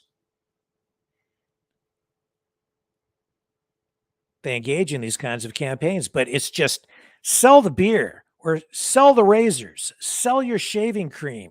Tell me why it's a good product. Do something funny in an apolitical way. But as soon as they go political like that, especially when they're injecting like heavy duty politics one way or the other, in both of these incidents, woke politics injected in there, you're alienating a big portion of your customer base. It's a mistake, man. Just sell the product. Keep it neutral. It's about the shaving cream. Or in this case, it's about the beer. I won't buy Nike anymore either because I don't like the affiliation with BLM, and it's not about anything racial so much. It's more about the politics, the BLM politics. It's all about the politics for me, the identity politics, the way that BLM is sometimes violent. I don't like it. I don't think that organization, myself, is properly oriented toward community values. So I won't buy Nike because of the kneeling with the NFL and other sports now that it's happened all because of that. And Nike full in with that. And I remember all of that going on. Rush Limbaugh was still alive and he always wore Nike shirts. And he continued to wear them. And really, even he didn't think about it too much when all of that was going on. And his listeners could see him on the Ditto cam. And they said to him, hey, you have to stop wearing those, Rush. You have to stop wearing those Nike shirts. And he said, but I really like them. But eventually he stopped wearing them too.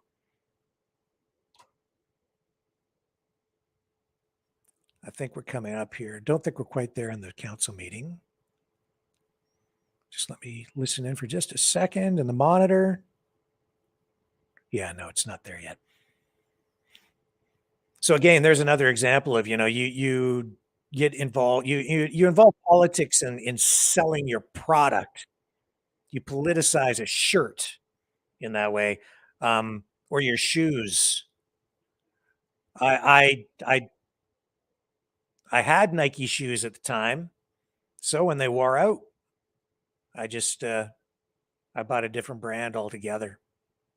The funny thing, or maybe it's not a funny thing, but it's something to be aware of, these big corporations, sometimes you end up buying products from them anyway, and you don't realize it because over the decades, these huge corporations have swallowed up other companies and you don't even know it. You're not aware. So in the case of even Pfizer, they're so big that they own all kinds of different companies.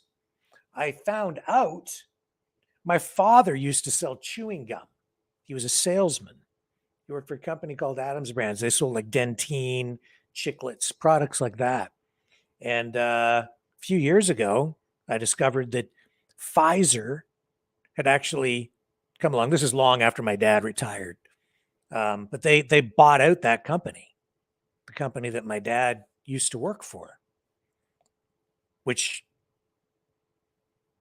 I guess it surprised me in a way, but that is the way that things have gone. There's this huge consolidation of wealth and power among large companies, large corporations.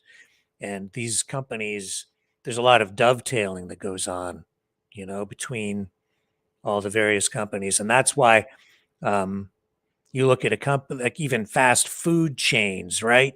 And you'll see affiliations, connections between like Taco Bell and KFC. And in Canada, you look at companies like Harvey's fast food restaurant chain, and they're really part of a much larger group of companies, all restaurants. And they get better economies of scale that way as they grow larger and larger and larger.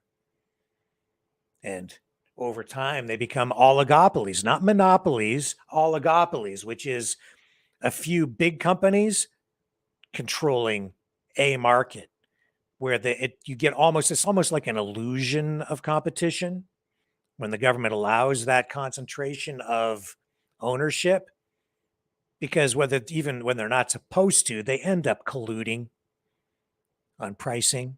And that's the case with cable systems, media companies, internet service providers, cell phone companies, especially.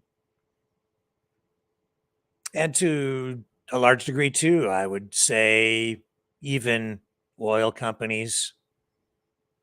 When you go to the gas stations, they're not supposed to price fix, but there are a lot of rules for gas stations, oil companies, but to prevent them from colluding on pricing, but they're always very, very close in price.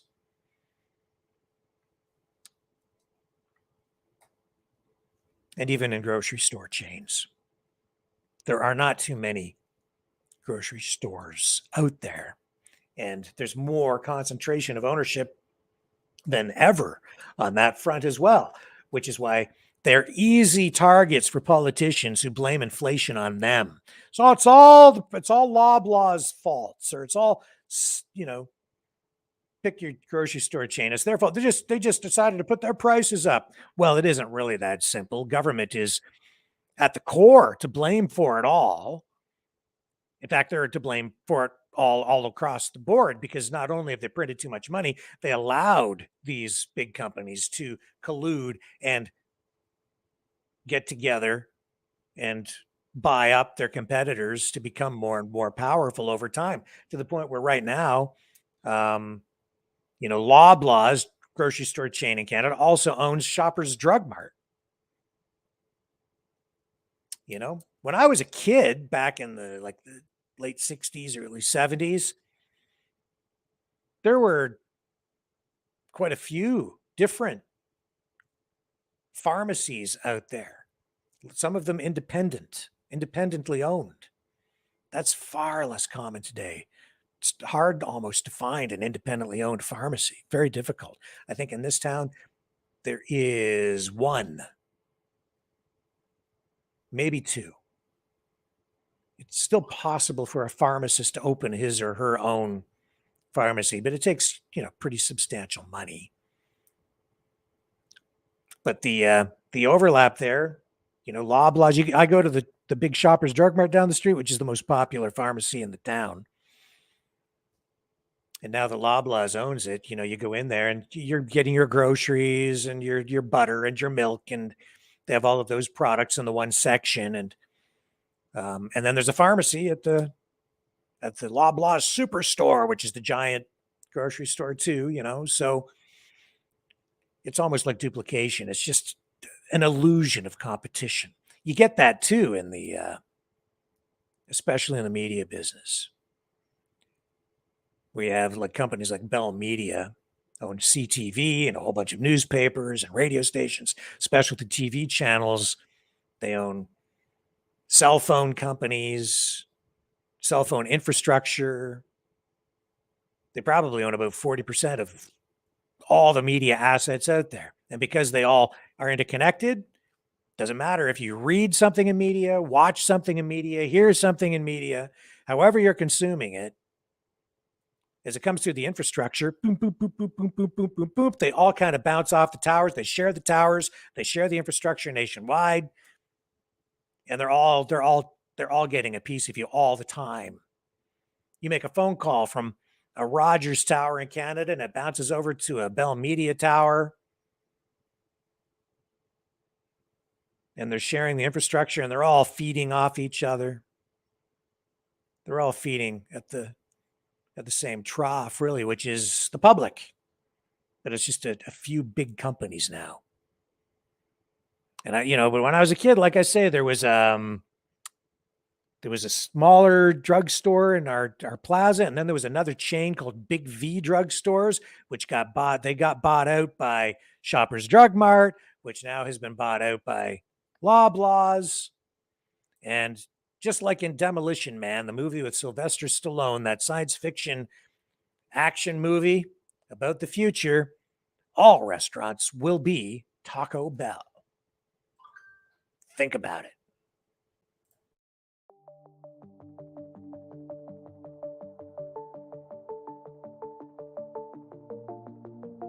Greetings, brave Mavericks. Our quest for truth continues. We go beyond fake news. Together we expose propaganda. Together we pull others out of rabbit holes.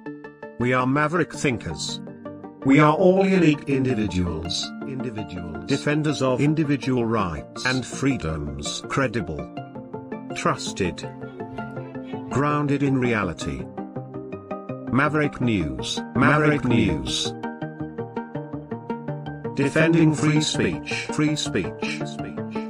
Donate at freedomreporters.com. Do it now.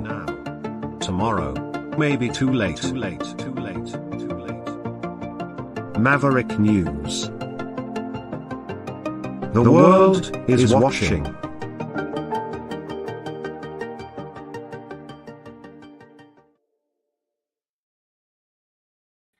And speaking of big companies, here's the signing ceremony, getting the deal done with Volkswagen. This is Justin Trudeau signing with the head dude from Volkswagen on that $13 billion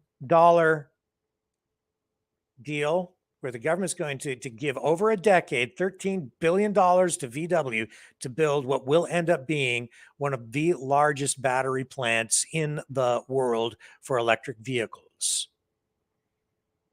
$13 billion from us. That's not government money. That's our money, taxpayers. 13 billion. Volkswagen puts in 7 billion. Pretty good deal. What a deal. So, it'd be probably difficult to find any politician in the vicinity of St. Thomas, Ontario, which is just down the road from me here, who would be against this because, yeah, it certainly looks like it's going to generate a lot of jobs, at least at first. Direct and indirect. Trudeau saying that it will provide a return of $200 million in the long run. But I have my doubts. I'm worried about it. It's a record investment. Trudeau saying that they did it because of the massive incentives, financial incentives that the Biden administration is offering automotive companies through their electric vehicle industry initiatives and the Inflation Reduction Act. That's why they're doing it here in Canada.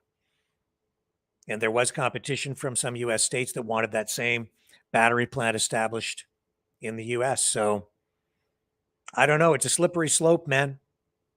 Now that they've done this, other companies are going to want similar treatment, and it sets a precedent. Governments investing record amounts of money into the automotive industry to transition from gasoline-powered vehicles to electric,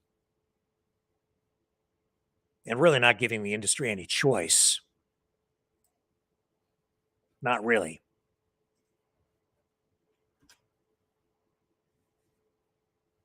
Not really, because once you get going down that road, well, how do you stop driving? They're all in on it. So like it or not, it's coming. And I don't know how you square that with the idea of these 15-minute cities that everybody thinks we're going to be locked down and imprisoned in. I mean, it's pretty typical of government to drive the economy with one foot on the brake and one foot on the gas at the same time. But if they're going to lock us in 15-minute cities, why are they spending $1 billion to upgrade the Gardiner Expressway in Toronto and at the same time spending $13 billion of our tax money and getting a VW to invest in the production of electric vehicle batteries? They obviously want to sell these cars to people. If you have a car, they're going to expect you to drive someplace, and these are personal vehicle battery packs. So I don't know, man. A lot of things government does don't make sense. So over here, they have this planning stuff that has everybody worried that they're going to lock us into basically prison camps of some kind. And over here, they're going to be producing cars that are supposed to give us freedom. Freedom? Not the kind of freedom we've always had. I guess in those electric vehicles, they'll be able to track you because they're essentially cell phones on wheels. And it is amazing the kind of data that these vehicles can send back, because it stores data on, for maintenance, for insurance companies, how fast you drive. It's going to be monitoring all that stuff. You watch. You're worried about central bank digital currency. You should be more concerned, I think, in some respects, about your car. They're going to know everything about you, man. They're going to know where you go, how fast you drive, when you got there, when you left, how much you weigh. They'll probably be monitoring your biometrics to know what your heart rate is, what your blood sugar level is, whether you went through a drive-thru at McDonald's or Burger King, and whether you actually support Taco Bell. And I don't go to Taco Bell. I can't stand Taco Bell. I don't know how people eat the stuff, but I guess in the future, if I have an electric vehicle, they'll force me to go there because all the restaurants are going to be Taco Bell. And I'm not looking forward to it, because that is not real food. You want to know where they're going to put those crickets? You'll be picking them up at the drive-thru, baby. Guaranteed. I don't know when, but it's coming. Crickets at the drive-thru. Would you like crickets with that? A side of crickets? They won't tell you. They'll grind them up, turn them into super fries. Super crickets, disguised as frings. Onion rings, disguised as French fries made with crickets. It's not going to be pretty, folks. Hang on. I think we're just about to agenda 21. Item 21, rather, on the agenda. We're going to find out what's going on with that flag fight. It's coming up. Don't go away.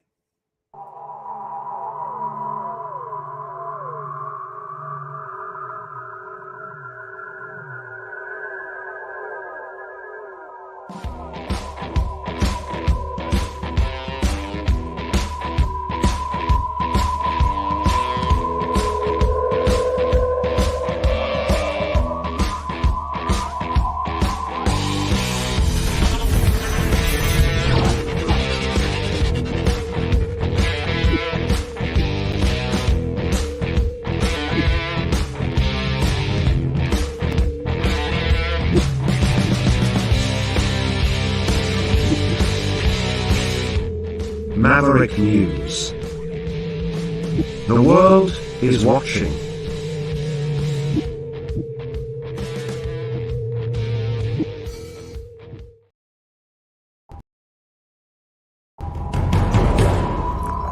We are Mavericks. We say no to the Trudeau and Biden New World Order. And to bugs. Because bugs are creepy and gross. And people should not eat bugs. Maverick News. The world is watching. Hey, no! To bugs!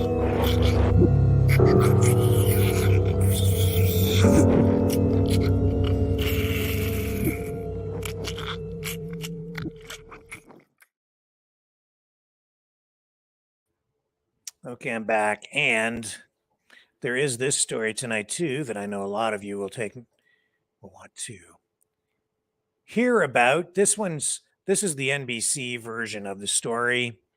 Proud Boys were thirsting for violence on January 6th, according to the DOJ, Department of Justice. After 3 months, jurors will soon begin deliberating the fates of 5 members of the Proud Boys who face rare seditious conspiracy charges.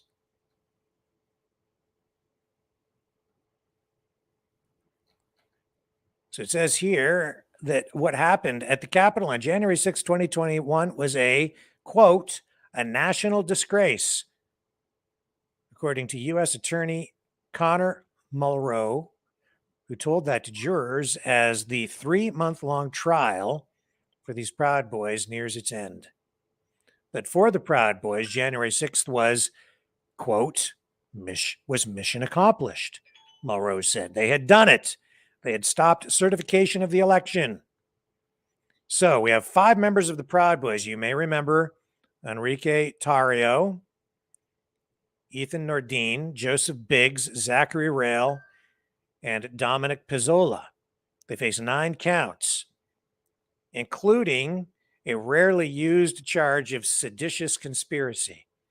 It's a Civil War era statute that has been used against a small group of the January 6th defendants. Pizzola faces a 10th count, accused of allegedly stealing a police shield that he allegedly used to smash out a Capitol window. Also, 2 members of the Oath Keepers have been convicted of seditious conspiracy in one trial in the fall, and 4 Oath Keepers were convicted at another trial back in January in separate January 6th cases. A few members of the Oath Keepers pled guilty to seditious conspiracy, as did a member of the Proud Boys, Jeremy Bertino, who testified at the Proud Boys trial. Mulrow went on to tell the jurors that the Proud Boys thought politics meant actual physical combat, a battle between good and evil in the most literal sense. He says the defendants conspired to, quote, stop certification of the election by any means necessary, including by force, Mulrow said. He says a conspiracy, quote, can be unspoken, a mutual understanding reached by a wink and a nod. He went on here and said, people generally don't commit crimes for no reason. He said, using force against the government is not something that any group of people would take lightly.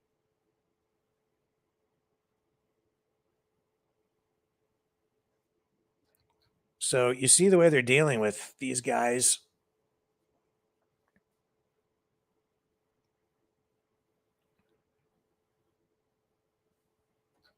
They're not messing around. And I know that the views of most are that, well, maybe not most, but certainly the alternative view is that the January 6th prisoners are political prisoners. And we saw even with our program with Caleb of the Center for Political Innovation and Lori the other night, the CPI folks are calling for the release of all political prisoners, including the January 6ers, who they believe are victims of political persecution, regardless of whether they agree or disagree with the politics of the January 6ers.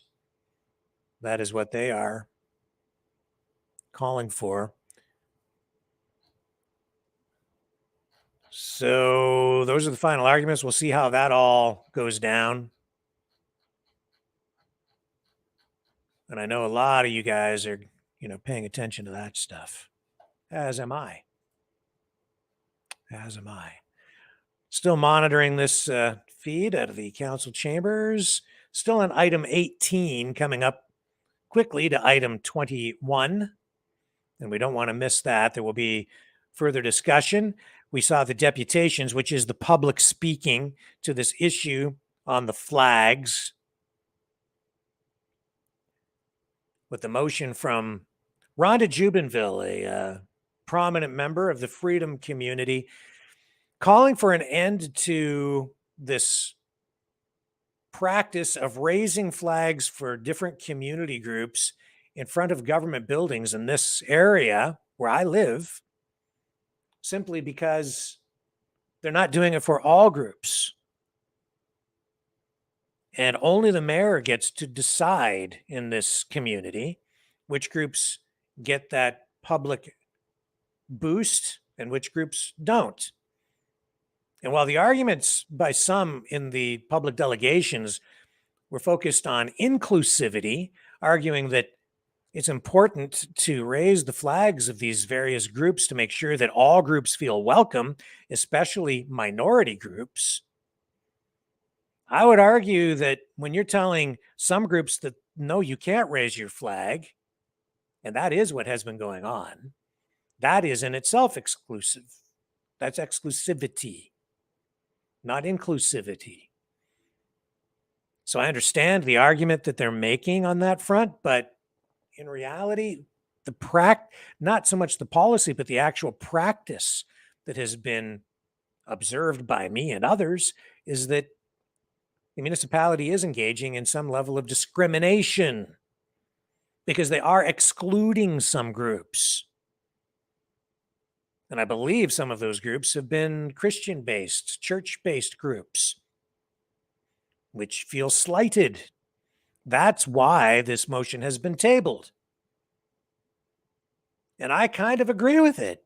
If you can't do it for everybody, okay, hang on a second here.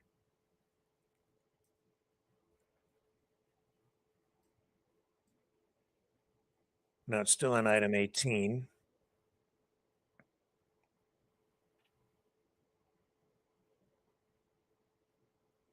So we'll be coming back shortly to that. But that is what that issue is really all about.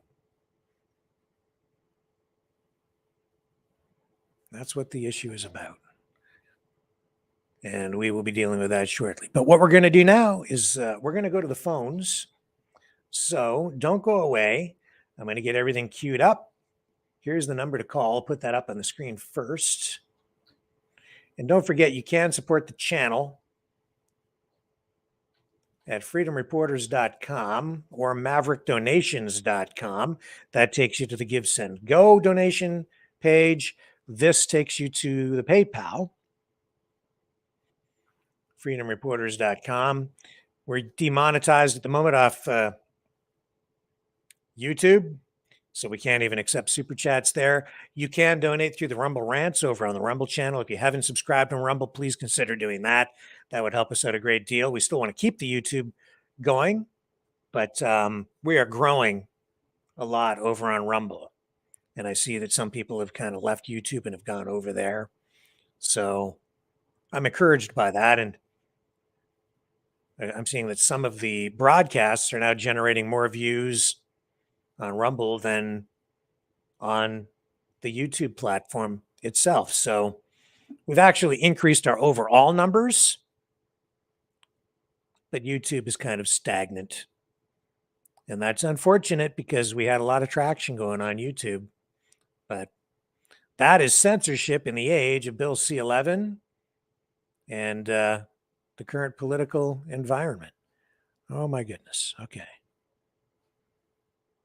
Okay. Stay with me. Be right back.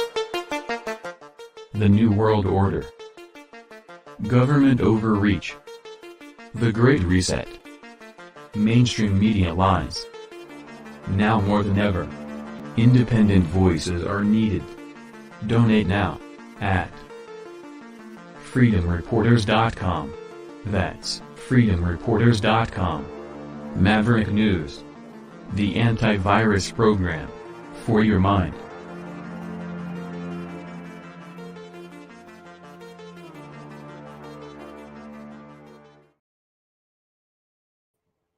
Okay, I'm back. You can join the conversation at 1-833-975-3733. I'm setting up the phone lines right now, and I'm going to run the promo so you know what number to call, even though it's on the screen, pretty clear, but this will give me a chance to finish setting everything up. 1-833-975-3733.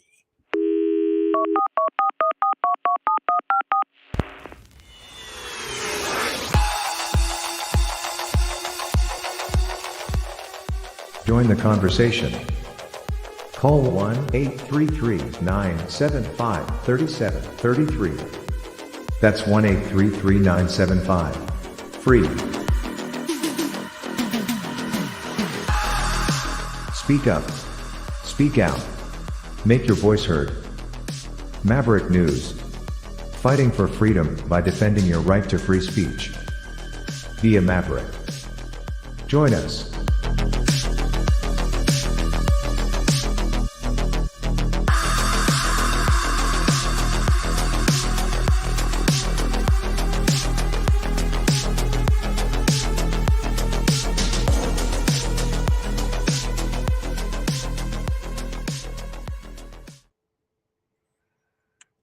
Okay, as Dr. Johnny Fever would say, okay, fellow babies, it's time to go to the phones, and here's Steve. He's first up.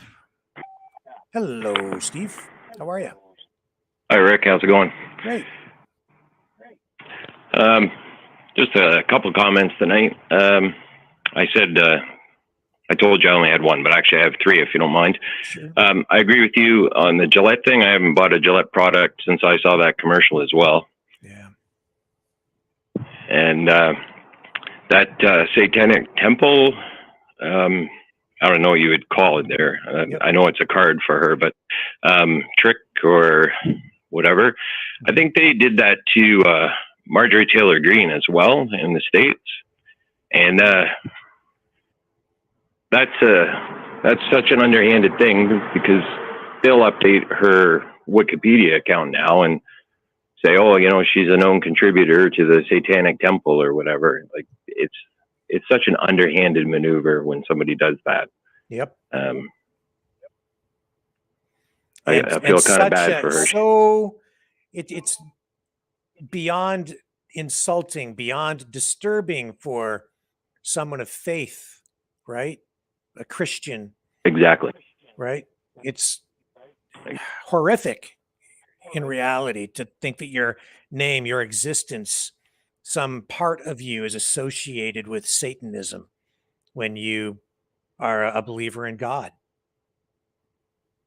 What a terrible thing to do to someone.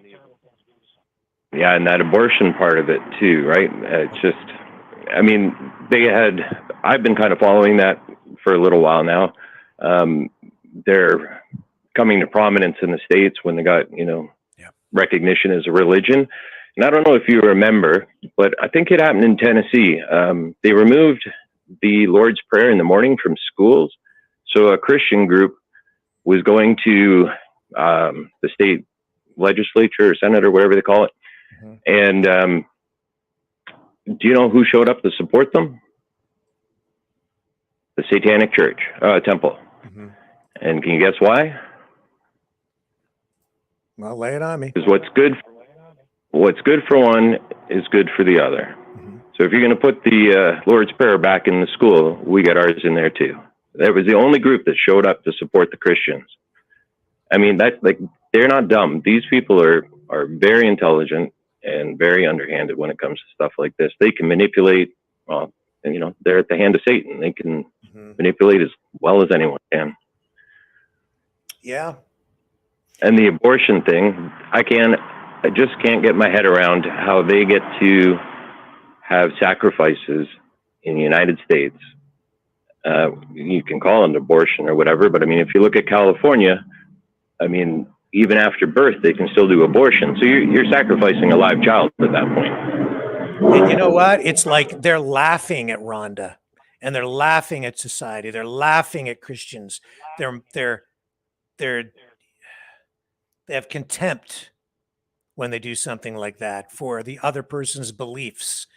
They're like, look at us, look what we're doing.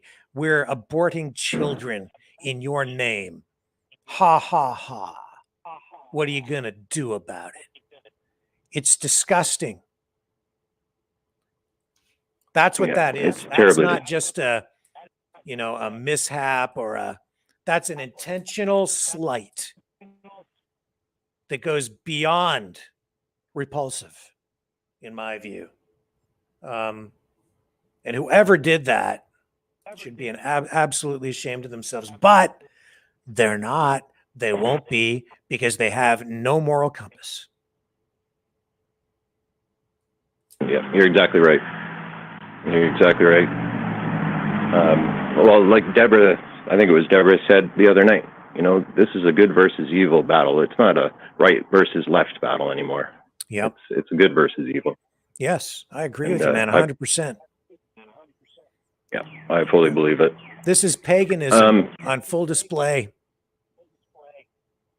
And that's because we've rejected God as a society, and we're in the process of purging God from our society. We're becoming a godless society. As a result, you know, this is coming in to fill the vacuum. You know, you get Satanism, paganism. Something's going to come in to fill that void for people. It's the state replacing the church. It's the other side. It's evil. It never rests. And it's right about that. It's terrible, man, because it just results in more polarization, more friction, more division, more fighting. And we're seeing it on display here tonight too, in council chambers, with this flag issue. In my opinion, this is local, as I say, to my community, but everybody should be watching this, because this is all of these issues wrapped up in one, being dealt with on a micro level. But what happens here tonight actually is a reflection of our society as a whole, both in Canada and the US. And it's another look at what is going to be coming. This motion won't be passed tonight. I can pretty much guarantee it.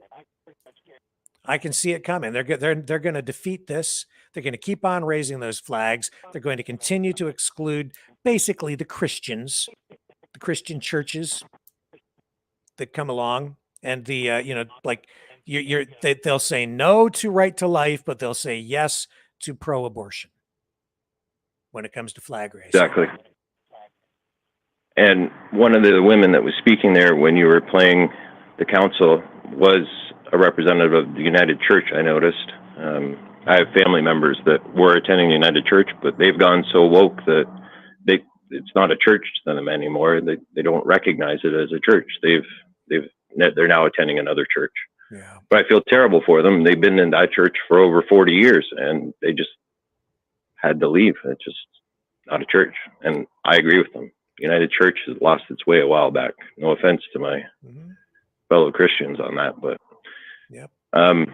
I could go on at length about how I feel about different churches at this point. They've definitely been infiltrated at the highest of levels. Just look at the Pope, for that matter. I think we discussed that on another show, but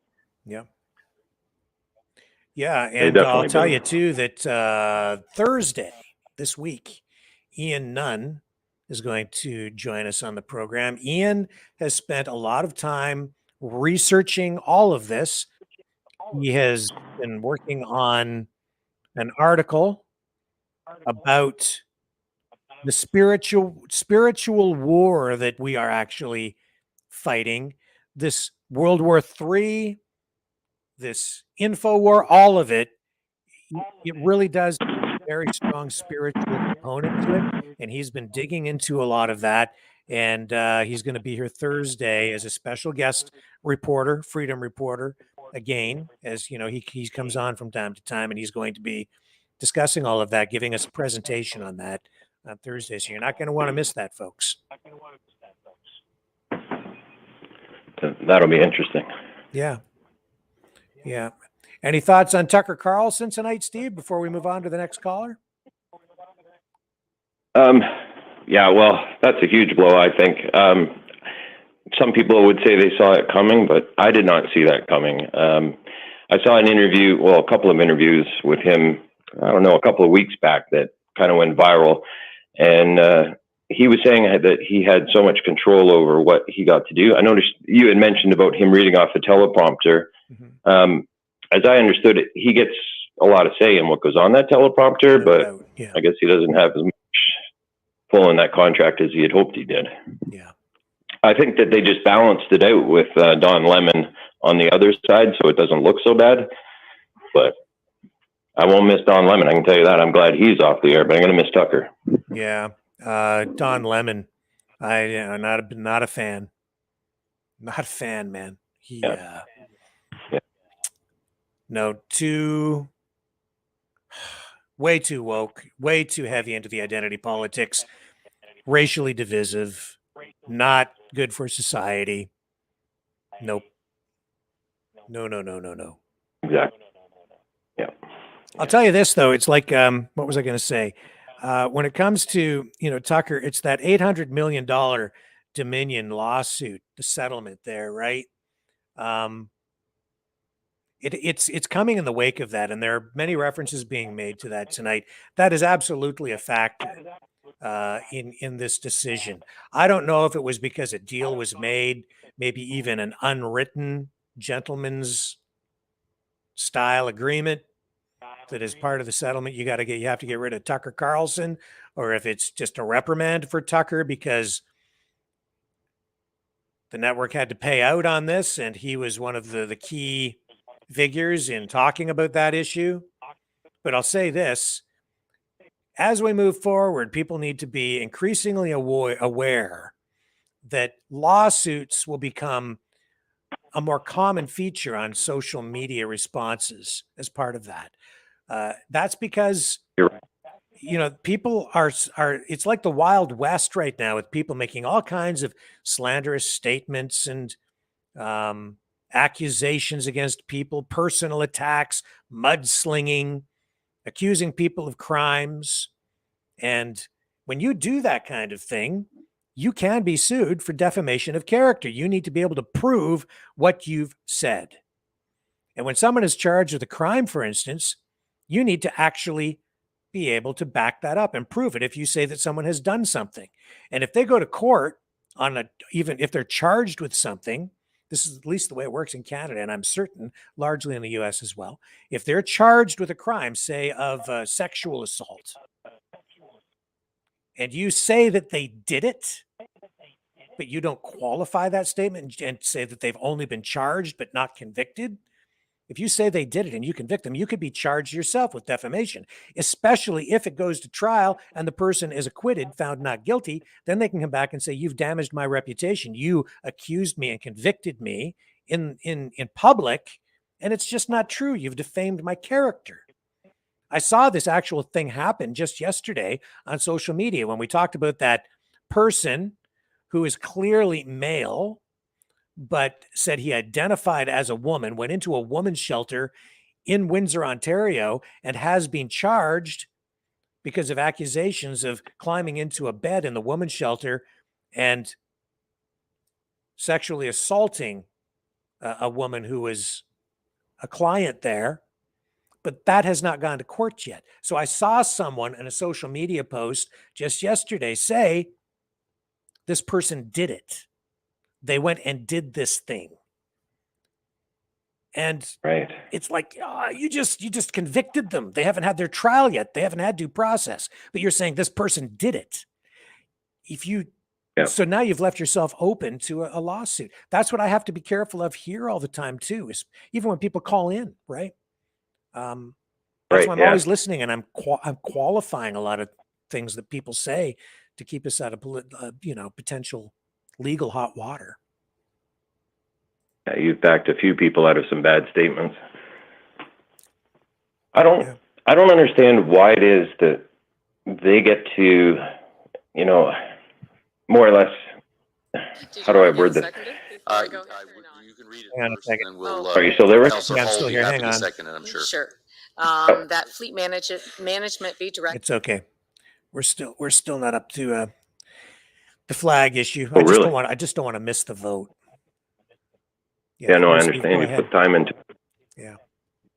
Yeah, I don't understand why it is that, I don't know if this is controversial or not, but when it's transgender, so, I'm not a very tall guy, and I would love it if they'd lower the basketball net or put a second one at the end of the court so I could play in the NBA as well, but that's not going to happen. Right. So I don't understand why it is that a transgender gets to jump in the ring with females. Why don't they have to punch up? I've always been told if you got to step up to the next level. You don't step down because you have a change. You step forward into the more challenging position. This transgender thing bothers me. I think that there should either be a separate league, or the people with testosterone should stay with the people with testosterone. Yeah, I mean, I don't have all the answers either, right? But it's like, I know this. I don't want people fighting. I don't think that we should be attacking each other on these issues in the way that we are, because it's really nasty stuff that I'm seeing out there. And a lot of it is, very hateful, quite honestly, on both sides. It makes me very uncomfortable. I don't like it.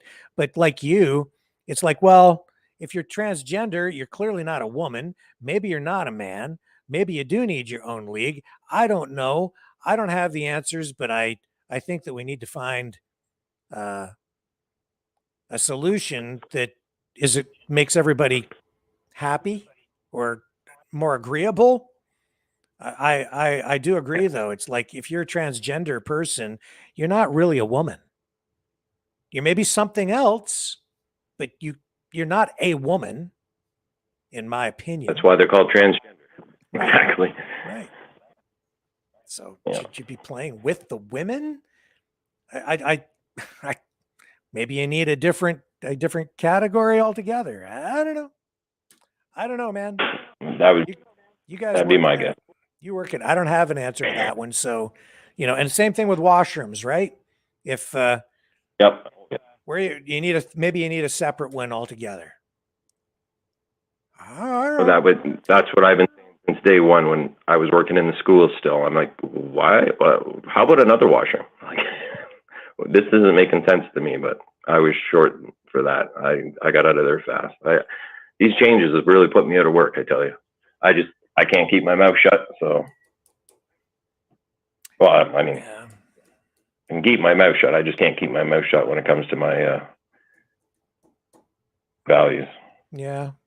Well, I certainly am in favor of trying to accommodate people where we can accommodate people. But you can't accommodate two people with completely opposing points of view by forcing one person to accept the other. You need to come up with an accommodation. You see what I'm saying? And I think you agree with me on this. It's like, if a woman doesn't want a transgender person in their washroom with them, you can't please both people by saying, no, you have to allow that person in. That to saying to the woman, you have to allow the transgender person into that washroom. You can't, like, it's I mean, I guess you could have made that same argument back in the day when it was the color of somebody's skin. Well, you're not allowed to use that washroom because you don't have the right color skin. So I guess you could use used it back then, but I don't think so. This, like, to me, this is on a different plane. Yeah, this is different. I think personally. I mean, I think it's different. Back to that school thing for a second. Yeah. The school I was talking about, actually, two of the schools that I'm talking about, they had like wings of the school that they had shut down because of the less children with bathrooms in them. They could have opened them up and said, you know, why don't we open up a third one? We're not going to make the transgenders go down there, but you know, maybe the boys will go down there, or maybe the girls go down there, or maybe anyone who feels more comfortable can go down there. Mm-hmm. You know, it's just down the hall. It's lit up. It's, you know, there's cameras in the hall. But no, they just kept them in boys and female. I mean, boys and girls. And I just like, there's got to be a better solution here. We have uncomfortable people, children. We have uncomfortable children here. Like, figure this out. So I wasn't a teacher, and anyway, we'll leave that apart. No, I'm with you. There has to be a better solution, and I'm not the one to ask. But I worry when I see the sports being all dominated by a new gender, I guess, in my mind, or I don't know. I guess it's not a new gender. I don't even know. I'm going to just shut up before I dig a hole. Yeah, you know, I don't think it's new. It's been, you know, it's always been, you know, part of society. Like it's just there. And that's why we need to accept it and tolerate it. If you don't agree with it, you at least need to tolerate it and accept that it's there. But on the other side of it, you also need to understand that other people are not comfortable being in a washroom with you. So, you know, I think we've made our point. Yes.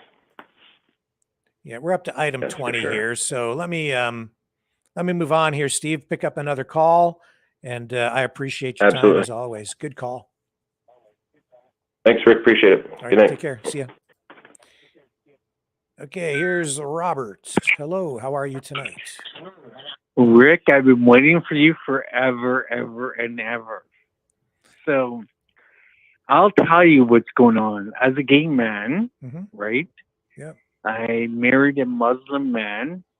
My mother is Métis. That means my mother is indigenous, right? Full indigenous. Okay. Yeah. There is 3 genders, right? But my grandmother told me, she said they are like altering children to be another gender. So the Anishinaabe people, and all you Nish people know what I'm talking about, is that this is like some sort of conspiracy, but they're not 3. There are 3 genders in the indigenous world, right? But what they're doing is wrong. They're cutting off their penises and their breasts and all the above. In the 3 gender in indigenous communities, there's none of that. Nobody chops off your breasts. Nobody chops off your penises. You're all welcomed in the community for your well-being and your gifts. And that's what I want to say. It's just, this is crazy what's going on.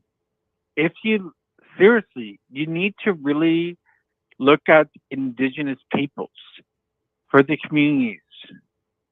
So there is none of the chop, chop, chop, no penises and no medication. In our community, it's like you're born like by spirit, like me, like I'm gay and not bi, and I don't know. I'm just frustrated with this transgender thing, but it doesn't exist. It really, really doesn't exist.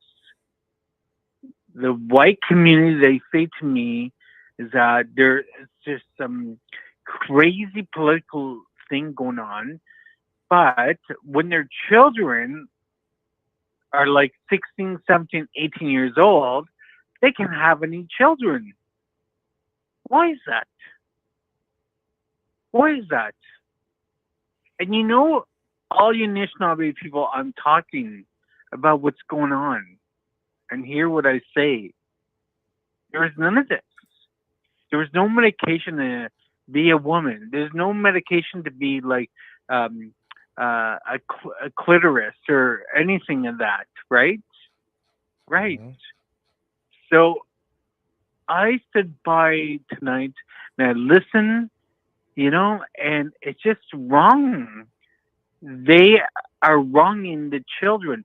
So let's just say this, and I said to a grandmother of mine from Six Nations tonight, you know, she's going over to the Wabno Center, new teaching centers in Ottawa.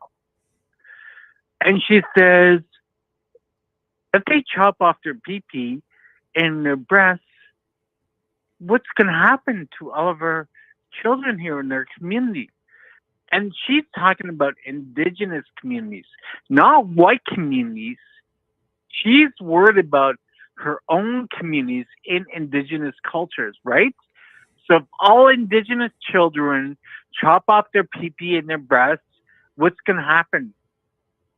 Right? Right. Well, certainly any surgical intervention. I want to know, Rick. I just want to know. I just want to know, like, right? In our community, it's like there are 3 genders, but we don't have to take medications. And we don't have to any of the above. And like I said to you, Rick, there's nothing like this in our community. Like, so when you say there are 3 genders, what do you mean by 3? Like, are you talking about male, female, and well, what, there are, hermaphrodites? like, if you look in Google, like if you Google it, and I will send you a link later tomorrow or something. I was talking to my auntie a few weeks back. There is like a gender of like a double spirit, and then there's a third spirit person, right? But they don't have to chop off their pee-pee. So there is a third gender spirit in our community, like Dakota or like the Mohawk Nations. It exists. I asked my aunt about that. She's from Oneida, Six Nations, right? And I said to her, Dawn, is this possible? She goes, yeah. But they're not, like, it's just like, it's not the same. There are 3 genders. Are you talking when the third gender? Are like you talking, hermaphrodites or... Yeah, are you talking about hermaphrodites, where they're born with both right? male and female genitalia? Yeah. Okay. Exactly. Thanks, Rick. But it's not like... Yeah, that's a real thing, folks. It really does happen. Yes. No, I know it does happen. Yep. But as a gay man, I remember, like, as a young boy, like, I played hockey, and then I go over and scoot off to play Barbies with my best friend, right? A Polish girl, right? Right? I like that. But I go back and play hockey and football and rugby, and I like that. But it doesn't mean I didn't like my sexual identity. I didn't mean I want my penis cut off. Seriously, dude, like, being a gay man, it's very hard at my age. I've never had children. It's horrible. But from Indigenous cultures, everything is good to go, right? Like, we believe in the Creator and we believe in God and all those kind of things, but there is no such thing as a transgender thing. Where did this transgender thing come from? And I'm going to go ask, I'm going to the Wabno Center. Wabno Center means in Mohawk language, like mother of womb, right? All you Nish people know that. I'm going to go there and I'm going to ask her, what is going on with this transgender stuff? As a teacher, an educator in Indigenous cultures, and Indigenous cultures saves our world, right? Not politics, Indigenous culture. And I hope you agree with that, Rick. But there's no such thing as transgender. But there are like 3 sexes. But we don't have to do medical stuff, chop our pee-pee or our breast or anything. But there are. So because I learned in your view, and I guess the definition of transgender would be someone who's born as one sex and then they're trying to transition to the other using unnatural medical means. Is that how you would say it? Exactly, Rick. Exactly. You're right. You're right on the spot about all this. All this. So what I suggest is that I'm going to go to see an elder in about a week. She's Dakota. I live in Canada. And she's going to talk about all this transgender stuff. And I'd be happy to send you a link. And it doesn't exist, this transgender stuff. It doesn't. And this is what I like about the Indigenous community. When you say it doesn't exist, though, what do I say to my friend who called today and says that he is transgender? And I hope I'm using the right pronoun, he. Yeah. You know, Well, look at me. Like when I was a boy, like when I was like 6 years old, I like playing with dolls. Doesn't mean I'm transgender. It's just that I identify with like dressing up with dolls. It was nice for me. I like dressing up with dolls. But then I'd be like, I want to go play hockey tomorrow. Great. Doesn't mean I'm transgender. What? That's ridiculous. Because you identify as a gay man, as a feminine side at moments of life, right? I like to play doll. I like to brush your hairs. That's nice. It's calming for me. I identify with my mother. She was an amazing woman. She had 12 children. God bless my mom. She had one daughter and all boys, right? So there was none of this BS about transgender. But in Indigenous communities and researcher work, and I really, really want to do that, but there are 3 genders, but we never chopped off her pee-pee or her breast or everything.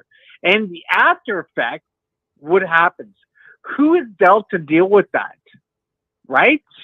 Who is that to deal with that? Who? Justin Trudeau? No, he's gone. He's going to be out another year and a half, right? So he doesn't care.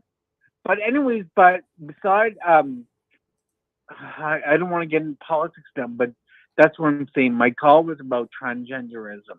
If you don't want to get into politics, you're in the wrong place. Too late. I know, sweetie. I know, sweetie. I know, sweetie.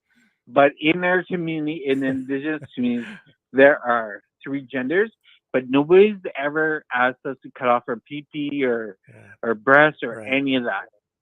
None of it. Let me ask you a question. I want to know, with all of this stuff going on, I'm seeing a lot of anger out there. And to me, oh, hang on a second. We got to go to the Canadian national flag, the Ontario provincial flag, and the Chatham-Kent municipal flag. Here we go. And whereas there are flagpoles in front of other Chatham-Kent Municipal Service Center buildings across Chatham-Kent, and whereas in some circumstances other flags representing different organizations, groups, or movements have flown under the direction of the Chatham-Kent Mayor's office. I'll send you a link to, and whereas some organizations, groups, or movements have not been afforded the opportunity to also have their representing flag flown. Therefore, be it resolved that Council direct administration to avoid controversy and discrimination while encouraging inclusion of all Chatham-Kent residents under the federal, provincial, and municipal flags by stating the only flags that shall be flown at the Chatham-Kent Civic Centre and all municipal service centres across Chatham-Kent will be the Canadian national flag, the Ontario provincial flag, and the Chatham-Kent municipal flag. Councillor Bondi, you want to second that? Sure, Mayor Kempf. And I have an amendment that, sorry, I didn't send in, but I talked to you earlier about something else I wanted to do, and that was kind of killed. So, okay. So you want to talk to, I did. But you want an amendment, Councillor Jubenville, do you want to hear the amendment before we move on? Sure. Okay. Councillor Bondi, go ahead. Oh, yeah, because it might not be friendly. I don't know. So the amendment would be that any exception to the flag raising policy be the sole decision of council. Councillor Jubenville, do you consider that a friendly amendment? Yes, I do.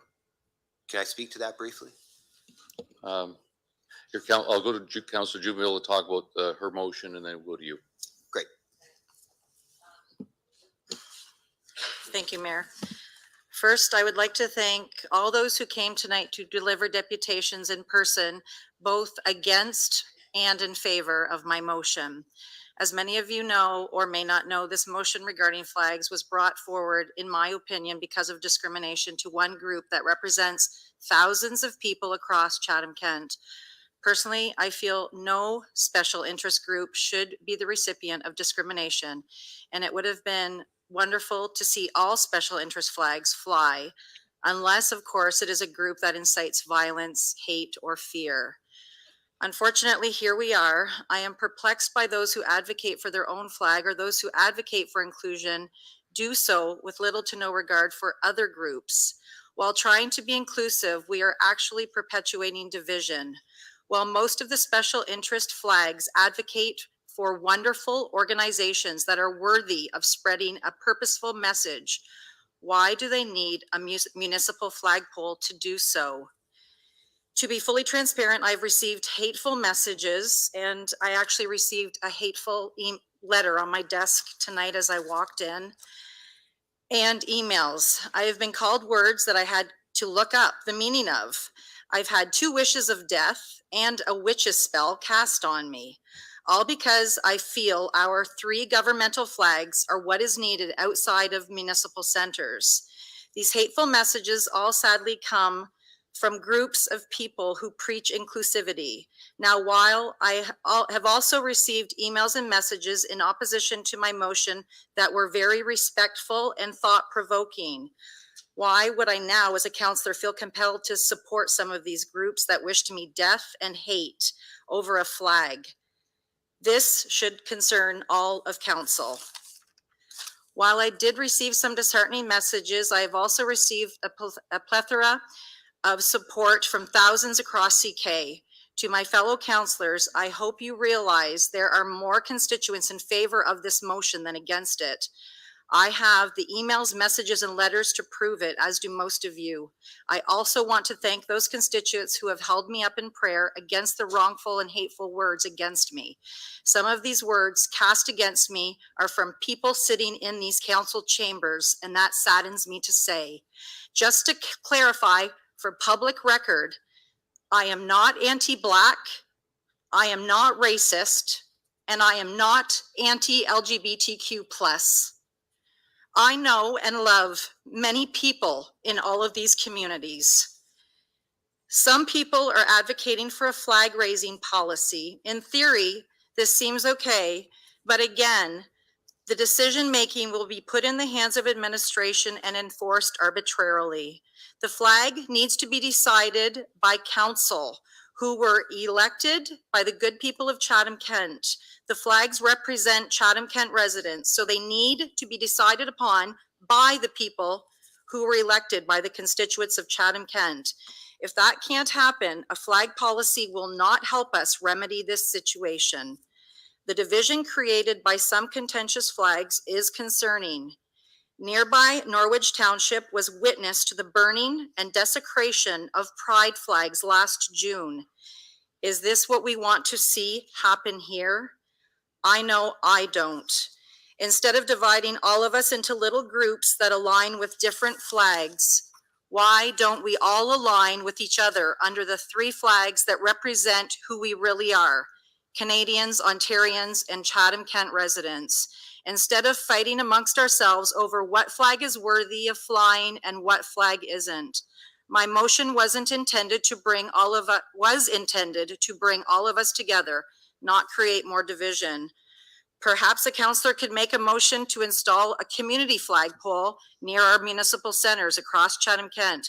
This flagpole would don the flags of every legitimate community organization that makes a request to have their flags flown.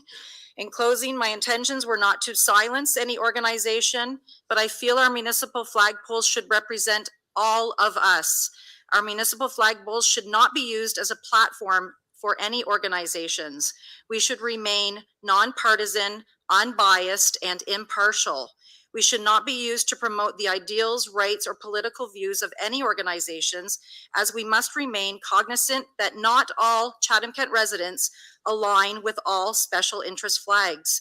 It is not the municipality's role to promote or mandate these said groups. As the motion goes to vote, I do hope my fellow councillors have listened to their constituents. After speaking to our Municipal Integrity Commissioner today, she reminded me that many municipalities across Ontario have a similar policy where only the governmental flags are flown. As always, after council has decided on the direction of what we will proceed on this issue, I will, as always, respect and uphold the democratic process. Thank you.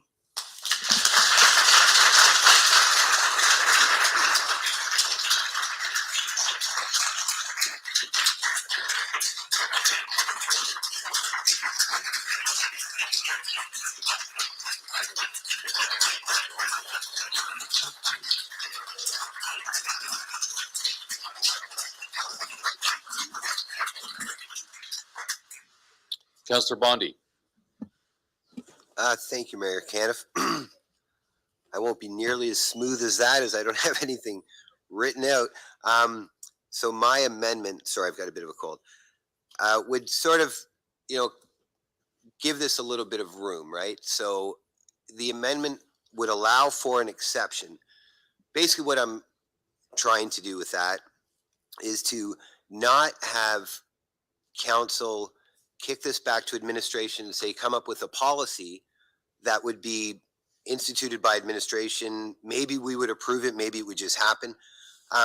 Something's got to happen because, as we all know, when this first came up, we received a email from Mr. Dubin explaining that this decision was the mayor's office, not necessarily the mayor, but the mayor's office decision whether a flag would go up or down. And then I read in the paper that the mayor said, no, it's actually a senior administration decision. So I don't know if we have a policy at the moment or if it just happens or not. So that's where we are. That's how we got here. Now, speaking to my amendment, I think that there should be the ability for an exception. The Royal Canadian Legion, for instance, obviously, I think that's a kind of the number one no-brainer. Terry Fox, these are flags that I think everybody probably agrees upon. And if we are to have an exception, then I think it would come to council. A councillor would make a motion for an exception, then council would make that decision, and then we all wear it. If it's for a pride flag or if it's for Terry Fox, we vote on it. And we were elected to make these decisions. And I think it's fair on all sides that the three governmental flags fly sort of predominantly, but not perpetually. And if we're to make an exception, then we make the exception, the people that were elected, not leaving it into the hands of administration because, for as much as I'm sure they're good intention, this is something that's out in front of the municipality. It reflects, I would think, mayor and council, for this term. So I just believe that this should be a council decision if there is to be any exceptions. And I know some will say, oh, well, I don't want to get into that. As a councillor, I think we have to remind each other, we're all getting paid about $36,000 a year to sit around here. And, we're not here that often. So I'm okay to spend 15 minutes every now and again doing something like this. And we won't get silly flags like National Cupcake Day. I don't think any one of us is going to make a motion to raise a cupcake flag, right? So we're not going to get the silly stuff. We'll get things that people obviously feel are genuine and important enough and authentic enough to bring and use the time of council to promote. And it'll be voted upon. If it fails, it fails. The flag doesn't go up. If it passes, it passes. The flag goes up. Detail would be given as to the organization, how long the flag goes up on what day. And I think it's just fair. I think it calms this thing down a little bit. And again, I'll say it for the 20th time, it puts the decision back in the hands of council. And that's where I think it should be. And that's it. Thank you. So I just need to clarify something. When I read this motion, it talks about not flying anything, that any exception to the flag raising policy. Right now, we don't have a flag raising policy. So how can we have an exception to it? That's why I just need to clarify how this flows. Thank you, Mayor Kenneth. Well, I would think if so my amendment would only apply if that passes, right? So that would be the policy. So my amendment would amend that because that would become the policy, right? So my amendment would provide for an exception to that policy, correct? Yeah, I think I think if the policy is the way it's written here, which is basically that the only flags that would be flown would be those three, that is the policy. That's the direction to the organization, and that would be the only exception is if something comes to council. That's the way I read the motion. Yeah, and that's about right. Like an exception would be if something came to council, so council would make the exception for whatever that may be. I do want to remind council that we have a flag lowering policy, not to complicate things, but that has been approved by council. It's actually very much based on the federal approach to flag lowering. So that still remains a policy that's in place. We can bring that forward after we deal with this tonight so that you can have a look at it. I think it's two very different things, but some people do sometimes confuse the two. One is lowering, one is about basically, as you heard tonight, one is about recognizing different groups. So I just want you to be aware that there is a policy that deals with flag lowering that has been approved by council. So. Thank you. Okay, so I've got three speakers, other speakers, Councillor B. McGregor, Councillor Anderson, Councillor Finn. Is there anyone else that would, oh, sorry, and Councillor Crew. Yes, sorry, my writing here is a little, so I'll start with Councillor Crew and then Councillor B. McGregor. Thank you, Mayor Caniff. I want to start by saying to Councillor Jubenville, I'm sorry for what you've gone through because that is unacceptable and unforgivable in this community, and everyone at this table are here to do work. Having said that, I'm not going to support your motion. But I got a message here from a 7-year-old. Her name's Violet, and she's in grade 1. And she says, I think that other flags should be allowed to fly because flags include people and show people that you love and care about them. I would feel sad not to see flags like the Pride flag or the Franco Ontario flag or the Terry Fox flag flying, signed Violet. So I'm not going to support that, only because I believe that our community, and I know there's people that want the 3 flags, there's others that want community flags, but Mr. Mayor, if this fails, I have a motion that I would like you to come back to me to read. Thank you. Councillor B. McGregor, followed by Councillor Anderson, then Councillor Finn. Thank you, Mayor Caniff, and thank you to Councillor Crew, and I look forward to hopefully the opportunity to vote on that motion. And I think that the prudent way forward is the direction other communities have taken when faced with a similar challenge and adopting a policy that allows what is often a very important symbolic step for groups that have traditionally not been included in communities. There are moments when I'm really proud of our community, and I can think of a lot of them happened raising flags. The first time we raised the trans flag was a really powerful day in the community. I agree that it's unacceptable for anyone to receive messages of hate. There are other members around this horseshoe that have received those messages online. There are members of my family that have received those messages related to this. I'm sure there's members in this room that were brave enough to speak on this motion in support of groups like Pride and Black Lives Matter. And I think it's important that we reject those statements. And I think that we have a responsibility as municipal leaders to create and promote an inclusive community. And that word inclusive means something very specific. So inclusivity does not mean that you accept things like misogyny or homophobia or transphobia or anti-Black racism or anti-Indigenous racism. Accepting those viewpoints, providing platforms.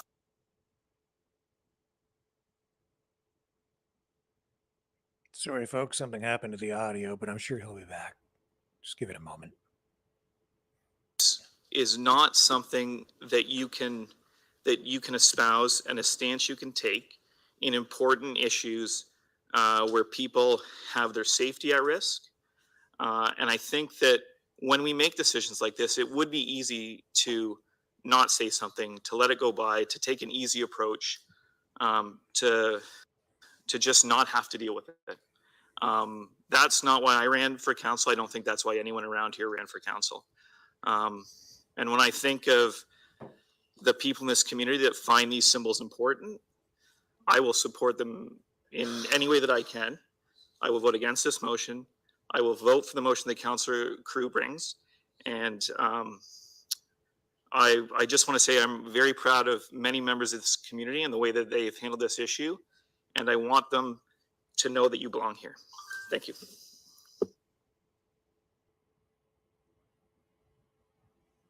Councillor Anderson, followed by Councillor Finn. Thank you, Mr. Mayor. Everything that I would say has been said. Thank you. Councillor Finn, followed by Councillor C. McGregor. Thank you, Your Worship. Wasn't going to speak on this one. I like the amendment that it comes back to council. I support every organization that has done a flag raising. I have family that have been involved with the organizations. I myself have been involved with it.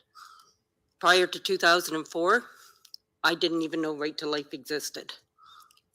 I think a lot of people need to look at Right to Life or pro-life because there's a big misunderstanding as to what they do for this community.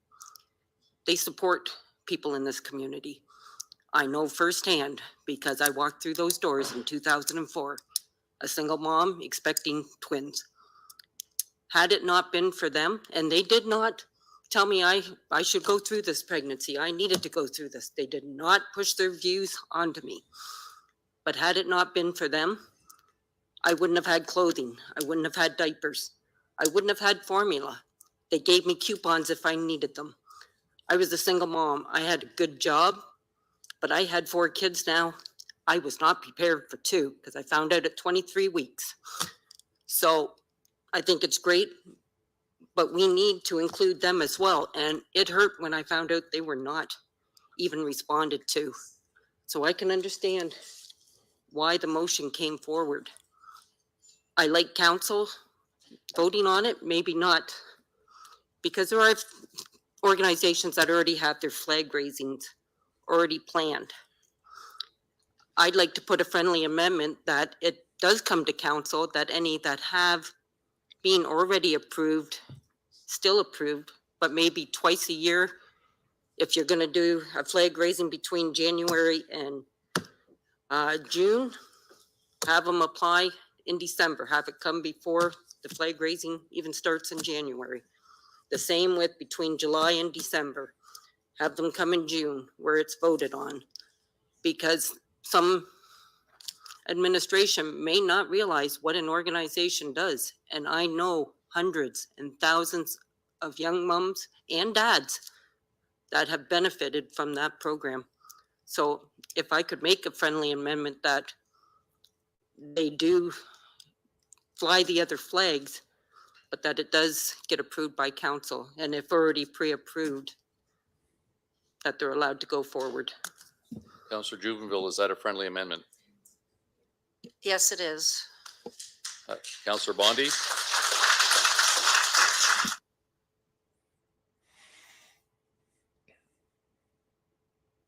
So how do we want this worded?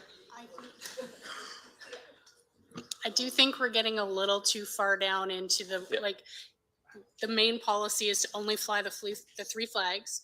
Councillor Bondi's amendment would say that there can be exceptions, but it has to come to council for approval.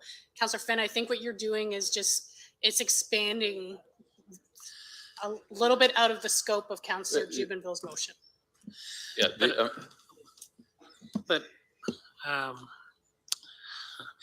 so if this motion passes as amended, we're going to have to, although I appreciate that this is the policy, we're still going to have a procedure in place, right? People are going to call us, and in many cases, we don't have a lot of notice, and that's, I'm sure, happening in the mayor's office now, where we find out that next week is dig safely week or something like that. So we will have to have some sort of a procedure so that it does come to council.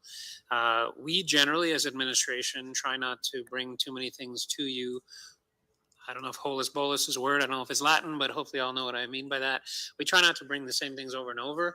So I fully expect that there would be a procedure in place so that we're not receiving these every week and then having to do a council report on it. I think the idea of having them come in, whether it's 2-3 times a year, something like that, is the only way we're going to be able to process that.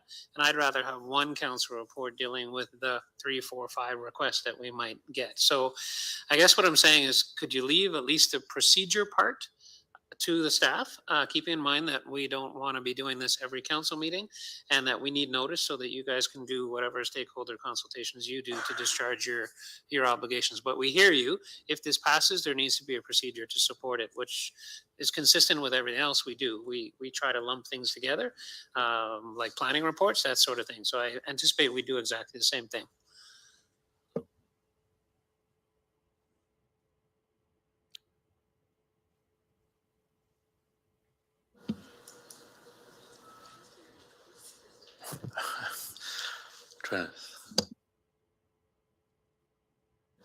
So, Councillor Finn, given the discussion, because I believe if we add that amendment, we're starting to get a lot closer to what we are doing right now, other than saying council has the say in what goes up and what doesn't.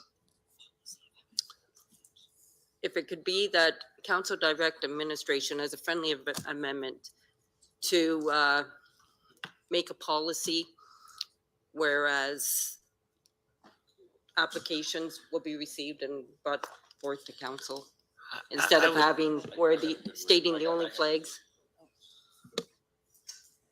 I did have this same conversation with Councillor Bondi earlier today, who emailed me about a similar amendment, and it does start to get contrary to Councillor Jubenville's motion. She said these 3 flags and only these 3 flags. So if we start adding all these exceptions on, it starts to become contrary. If she accepts the fact that we could remove by stating the only flags that shall be flown as a friendly amendment, to remove that part, would that be a friendly amendment? That changes the motion. Oh, okay.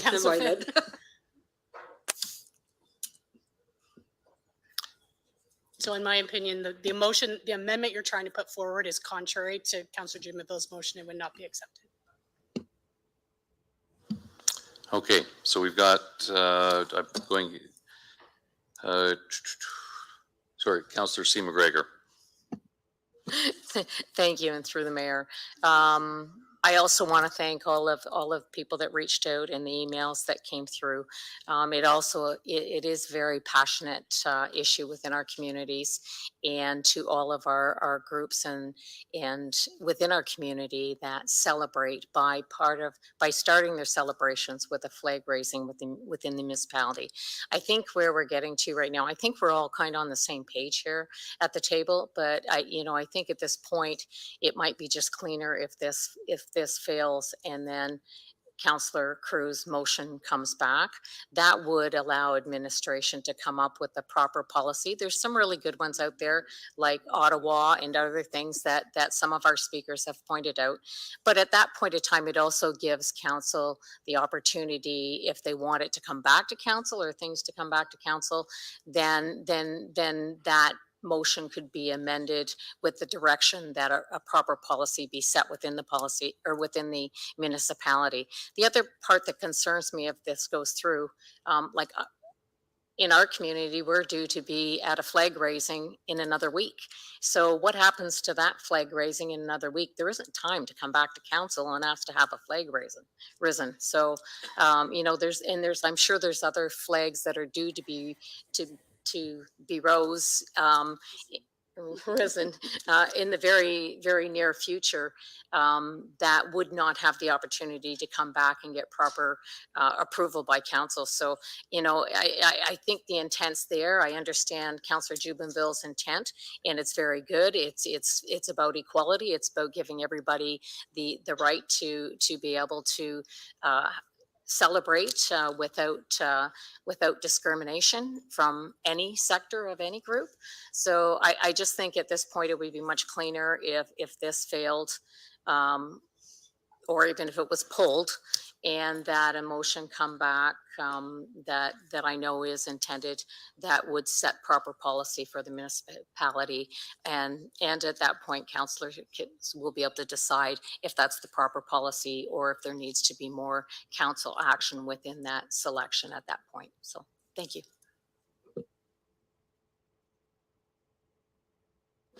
I guess so. I'm not against any of these flags that need to be risen. I think they all need to be risen. I'm going to guess that unless they're against hate or promote violence or that kind of type of thing. But correct me if I'm wrong, but would your motion, we would still approve the bylaw for the flags, but that would still put all of that in administration's hand to basically do everything, and we never vote on a flag again. So your motion would put all this back in the hands of administration, where Bondi's lets council vote on it. And I guess in my opinion,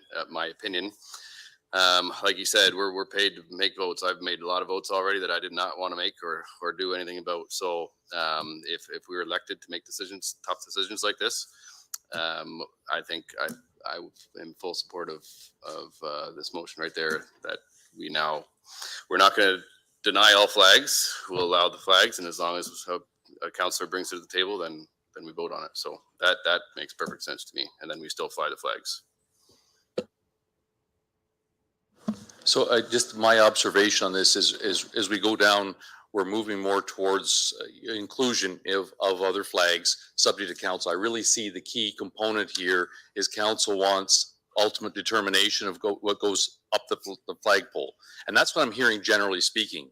And we're trying to draft almost a policy on the, as we go through your amendments, Councillor Finn wanted to add that and saying, well, we have these, but it's starting to look like a lot like a policy. I mean, the thought would be, is administration develop a policy knowing that council wants ultimate approval on this, and whether it's something to say here, these 30 are that we've done, that nobody has, whatever it might be, but have a policy that we can look at and factor in everything that we've been hearing. That's because otherwise we're going to get some sort of policy based on this and this, and adding different things in, and then we're going to say, well, hang on here, what are the procedures? A policy coming back would be a lot more inclusive of the A to Z of how this happens. And as well, it can also, council can say, no, we want to approve every single flag that goes up there in the policy, and that's fine. But this then, by adding, like Councillor Finn was saying, well, no, but we'll put certain ones in here, we'll do this. So that's what I'm just trying to summarize the discussion as we've been hearing it up to this point. So with this, I've got, I see no other questions, so I'll go to the mover and seconder for final comments. Councillor Jubenville, do you want to go first? There's concern of flag raisings that are already on the schedule. So that would be a concern. Could we grandfather anything that is on the schedule? It's already been, yes, like right now, if there's a flag raising on the schedule, let's leave it on the schedule. If there's already been a request put through and it's been granted by the mayor's office. And then beyond that, everything would fall under that motion there on the screen. So you're looking at adding in grandfathering existing requests. Existing requests That have already been approved. Okay. Just that, there's a lot of them that would consider perpetuity to say, we've done it for 20 years now. Right. Is that grandfathering? Right. So we're going to get into that. I'm just trying to imagine the discussion that's going to happen there by putting that in grandfathering. Well, we're grandfathered. Yeah. Sorry, Councilor McGrail, I did notice, sorry, I should have went to you because you did have your hand up earlier. I apologize. I'm confused now completely because would that not supersede the original motion, grandfathering? So that's where, like, because we have a motion, right? And I'm trying to understand this, right? We have a motion and now we're amending the motion that it's not even the motion anymore. So is there not a point of order here or something? Like, because it's gotten... And that's what I'm trying to get at. We're basically drafting a policy as we move going through here, and we're doing it in 20 minutes. It is the discussion point. Okay, so, sorry, I I'm can so only go to the people. confused. Well, yeah, I can only go back to once. So based on that, so anything else you'd like to say? Okay, Councillor Bondi. Great, thank you, Mayor Kim. So the next council meeting is May 8th. So any flag raising that's scheduled between now and May 8th, and this doesn't have to be part of a motion, we can just say it and agree on it, right? We don't have to put it in writing. Anything between now and May 8th would go ahead as scheduled. Anything beyond that, no, would need council approval. And if the flag's gone up for 25 years, year after year, it still needs council approval. This isn't meant to be terribly easy. I think what I'm trying to accomplish is that council controls it and council makes a decision. So when I hear, Councillor B. McGregor say, it's very important that this flag, well, that flag may go up. Like, nobody's excluding any flag. It's just saying we're going to fly these three governmental flags unless there's a move by council to raise a flag. So council will make that decision. And if Councillor McGregor wants to bring National Cupcake Day flag and, make a motion to bring that up, I don't think it'll pass, but he'd have that ability. But nobody's going to do silly things like that because we're not going to waste council's time. So I think this is fine. That can be the policy. And we've all had the opportunity to read Councillor Cruz's motion if this fails. And it's rather similar, but it says administration will handle it and take care of it. And then in 2 years from now, council will have forgotten all about it. And we will be where we are today, where I drive by and see a flag that went up. I don't even know what the flag means sometimes. And that's what we're trying to kind of control. So I think that's it for me. Thanks. Okay, given that, that's the final word on this. And that point of order, it's been amended 4 times since I've spoken. Well, no, so the only amendment is that any exception to the flag raising policy be the sole decision of council. And then, okay, we haven't added anything else to it. It's only that. Okay. We'll put it to vote now.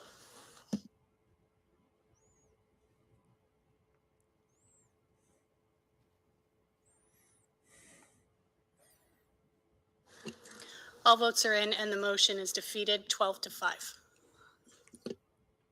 Councillor Crew. Thank you, Mayor Caniff. Bear with me because my screen's not that big. Whereas flags are a recognized symbol of nations, territories, community organizations, and civic pride, and whereas community flag raisings enhance public awareness of activities important to Chatham-Kent residents, and whereas flying flags at half-mast denote official They're still periods dealing with of it. mourning, Mouth. and whereas there is no The original Chatham-Kent motion policy, defeated. They're on to protocol, the or amended guidelines motion, I that believe. Here. provide consistent and fair practices. Therefore, be it resolved that administration develop a policy and protocol to provide clear direction and an administrative framework for the proper and consistent use of flags and flagpoles at all municipal facilities. And this includes community flag raisings, honoring Chatham-Kent's diversity and important community events to ensure that they occur in a fair, orderly, and consistent manner. And consultation for this policy include community groups who have displayed flags, those who have expressed interest in displaying flags, and input from the Diversity, Inclusion, Equity, and Justice Committee, and as well review what other communities have in place, and that this draft policy be returned to Council September 2023 for voting. I so move. If I get a seconder, I have just a couple Councillor comments. B. McGregor. I will emphatically second that motion. Thank you. I understand the intent around Councillor Jubenville's motion, and I understand when community groups are excluded. If that was someone that I was passionate about, I definitely would have done probably the same thing. I've been known to be a little passionate about things, and then I assume and feel my opinion is the correct one, but we all have passionate passions about groups and organizations and causes and different things in our community. And to cut off one or the other is not fair or democratic. And I wouldn't want to live in a society that just thought I was right all the time, which I am pretty much. But so I'm hoping that staff will come back with something that's fair, consistent, and recognizes all groups except for groups that are involved in hate and any of those other things that don't support the values in Chatham-Kent. When I read Violet's little message, it really said, you know, this is what we're about and this is what we need in our community. So I think that it's fair to take this out of the hands of the mayor's office or even around the council table, because it's not fair to put all the decisions, when they're controversial, on one group or one group of people within our organization without the guidelines and clear, consistent practices for all of us to follow in Chatham-Kent. We are not the only building in Chatham-Kent, and we're not the most important, although we'd like to think so. I received a phone call from folks at the Wish Center today. We're municipal, so we can't put our flagpole up that we've been talking about to fly a flag for Black history, right? So like these things matter to our community and they're important. And I think that I can't say it any better than Councillor McGregor said earlier about inclusivity and what our community stands for. So I hope that you'll support this. It's asking for a policy to come back, and we still get to vote on this policy. If we don't like it, change it, add things, whatever. But I know that staff will engage the community as we've asked, and perhaps engage the community on Let's Talk CK, whoever's in charge of doing this.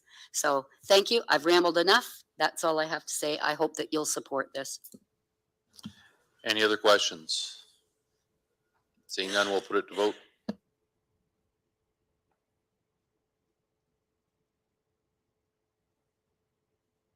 And this will pass. All votes are in and motion passes 14-3. So it goes back to administration. They'll review everything. They'll come up with a draft Councillor policy. Crew, and I'll get Councillor McGrail to second them.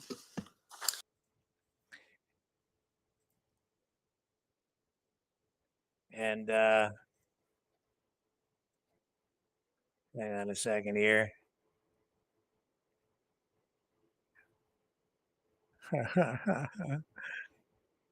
Let me take a brief break.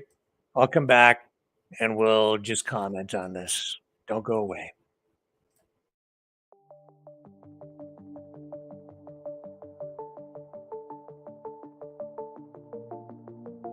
Greetings, brave Mavericks. Our quest for truth continues. We go beyond fake news. Together we expose propaganda. Together we pull others out of rabbit holes. We are maverick thinkers. We are all unique individuals, defenders of individual rights and freedoms, credible, trusted, grounded in reality. Maverick News, Maverick News. Defending free speech, free speech.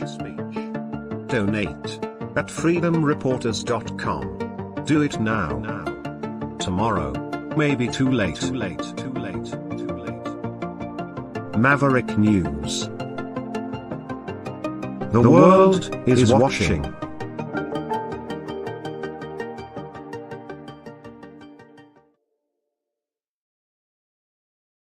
And that is how politics works in the real world. You start with something that has some substance to it. It ends up in front of, in this case, local council, or it could be parliament.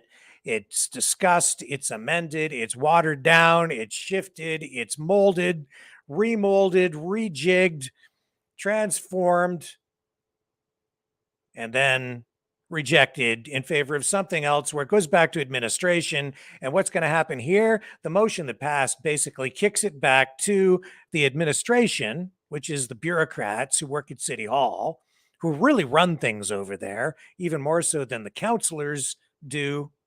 And they'll take a look at everything now, and they'll develop a new draft policy for raising flags in front of municipal and government buildings around town.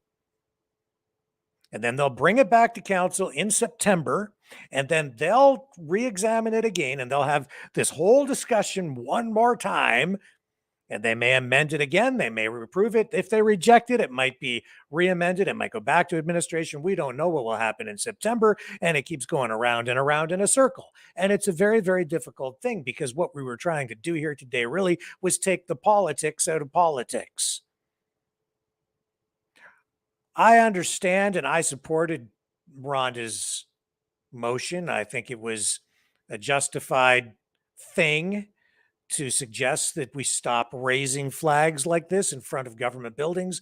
Because why? Because they were rejecting some of the community groups. They were saying, you guys are okay, but you guys aren't. That's really why. It was because of the exclusive nature of the decision-making process. It wasn't inclusive at all. Now, maybe this, because it calls on a change in the procedure so that it puts it in front of council, so council will actually end up making the decisions instead of just an arbitrary decision coming from the mayor's office through the mayor's office from administration, saying this one's okay, that one's not okay, and it's not actually something that is decided by the representatives of the community, therefore not really by the people. It was being left in the hands of the administrators, which in the case of, if you really want to look at this or compare it from this micro level to the macro level, those guys would be the local deep state.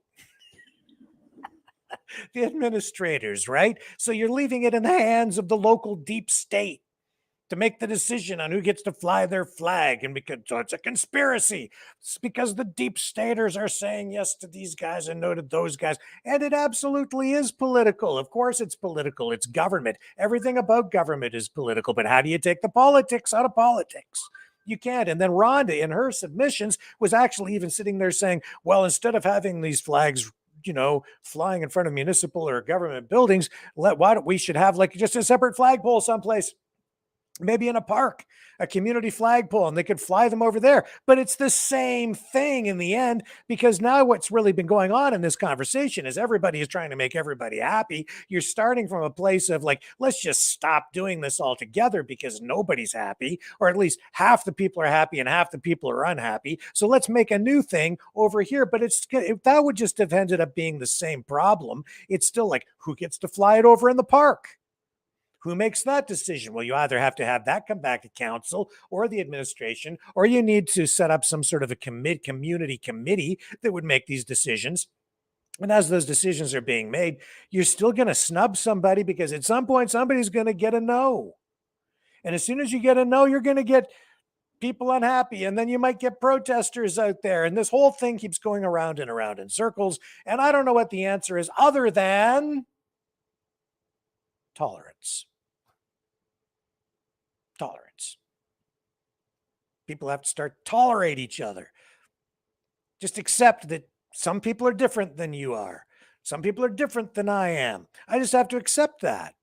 And I may not agree with what somebody else says, and I have to accept that. Doesn't mean I have to endorse it. Doesn't mean I have to promote it. Doesn't mean that I have to do anything other than be tolerant. Live and let live. That is the answer. It honestly always has been. We need to remember that. That's my opinion. And you maybe don't agree with that.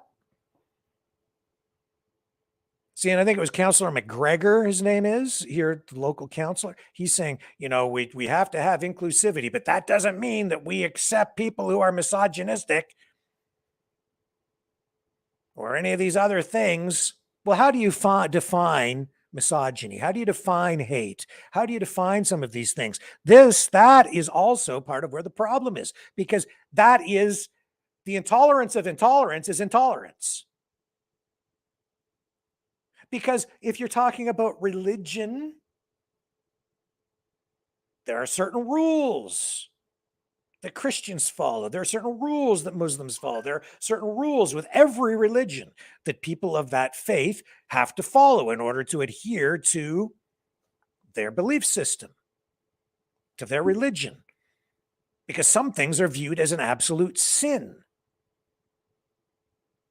We can't tolerate homophobia. Yeah, but this religion over here says that a gay lifestyle is a sin. So yes, you do need to tolerate some degree of intolerance. That's part of what being tolerant is. You have to respect that some people don't believe in something because they believe that it's a sin. And if they engage in that, they're going to go straight to hell. Or if they even endorse it, or if they're part of it, they're going to go straight to hell. That's why Rhonda got that donation made in her name to the Satanic Temple. These people know that. And that was the most hateful thing I've seen in a long time. And that was wrong. That was intolerant. That was gross. Because if you're a person of faith, if you're a Christian, if somebody does that in your name, you see that as an existential threat to your soul. And the person that did that, and the people at the Satanic Temple for doing something like that, that's mockery.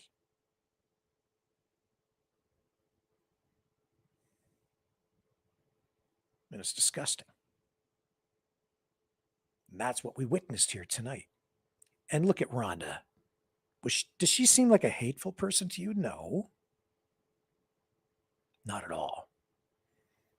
What she was saying is some people in this community are actually being excluded. That's what this was really about at the heart of it. They're saying some Christians are feeling excluded and some other community groups that are being shunned by the administrators. It's not reflective of the community. Not really. Or is it? These values that I adhere to, these community standards that I thought were in place, not necessarily so, not across the board.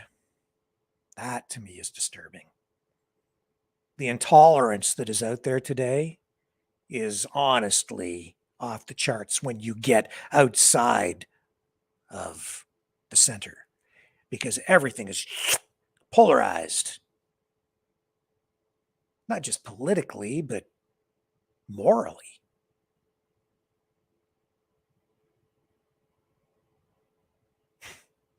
I don't know how you resolve all this, folks. Things have just gotten worse, and they continue to deteriorate. We have moral decay. And what is morality? What is moral? What is right? What is wrong? All of that is questionable these days, malleable. That is part of the problem. Because if you're a satanic devil worshiper, your view of what's right and wrong is diametrically opposed to what someone who worships God is. And it appears to me like we have actual devil worshipers among us. I'm not surprised. I know they're out there. At Christmas, we did a whole show about satanic symbols, Satanism, Baal,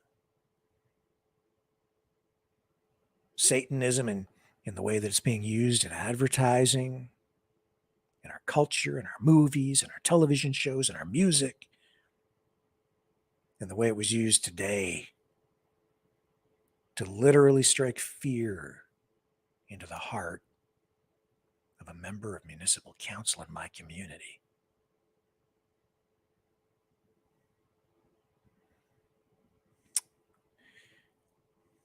You could, I suppose, argue that if someone Christian prays for someone who's a devil worshiper, maybe it's the same thing. Everything is so twisted today. What's right? What's wrong? Suddenly everything's in question. What is a man? What is a woman? How many genders are there? We just had the caller who says there are only 3. But then some people want to undergo medical operations. And it's all about the kids, right? Both sides say they're trying to save the kids. And it's just going around and around in circles. And oh my goodness, I don't even like to talk about this stuff. And it's just getting worse every day. And the division, the hatred, the anger, the fighting. I'm still saying that all this stuff, we're all being manipulated. Somebody wants us all fighting. Good job. It's working.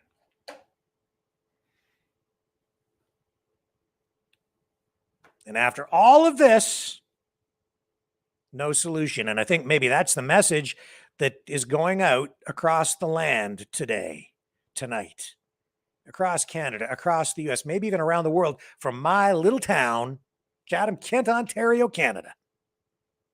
What's the message? Brace yourself.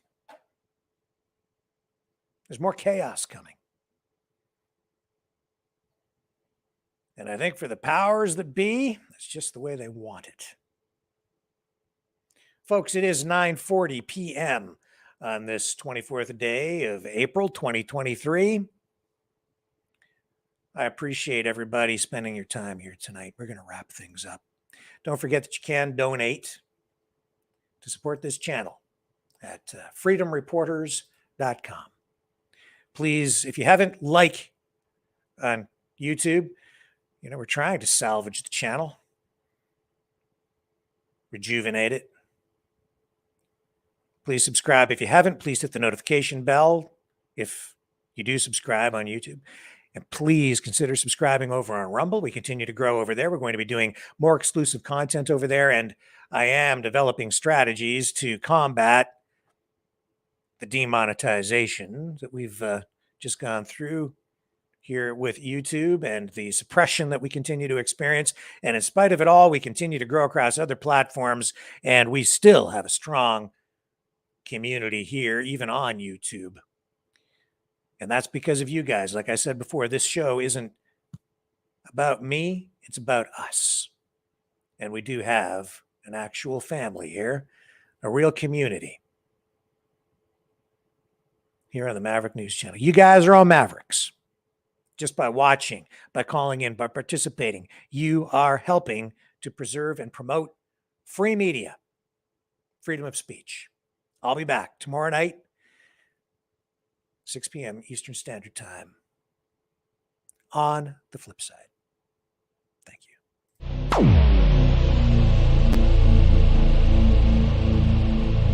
This has been a Maverick Multimedia production.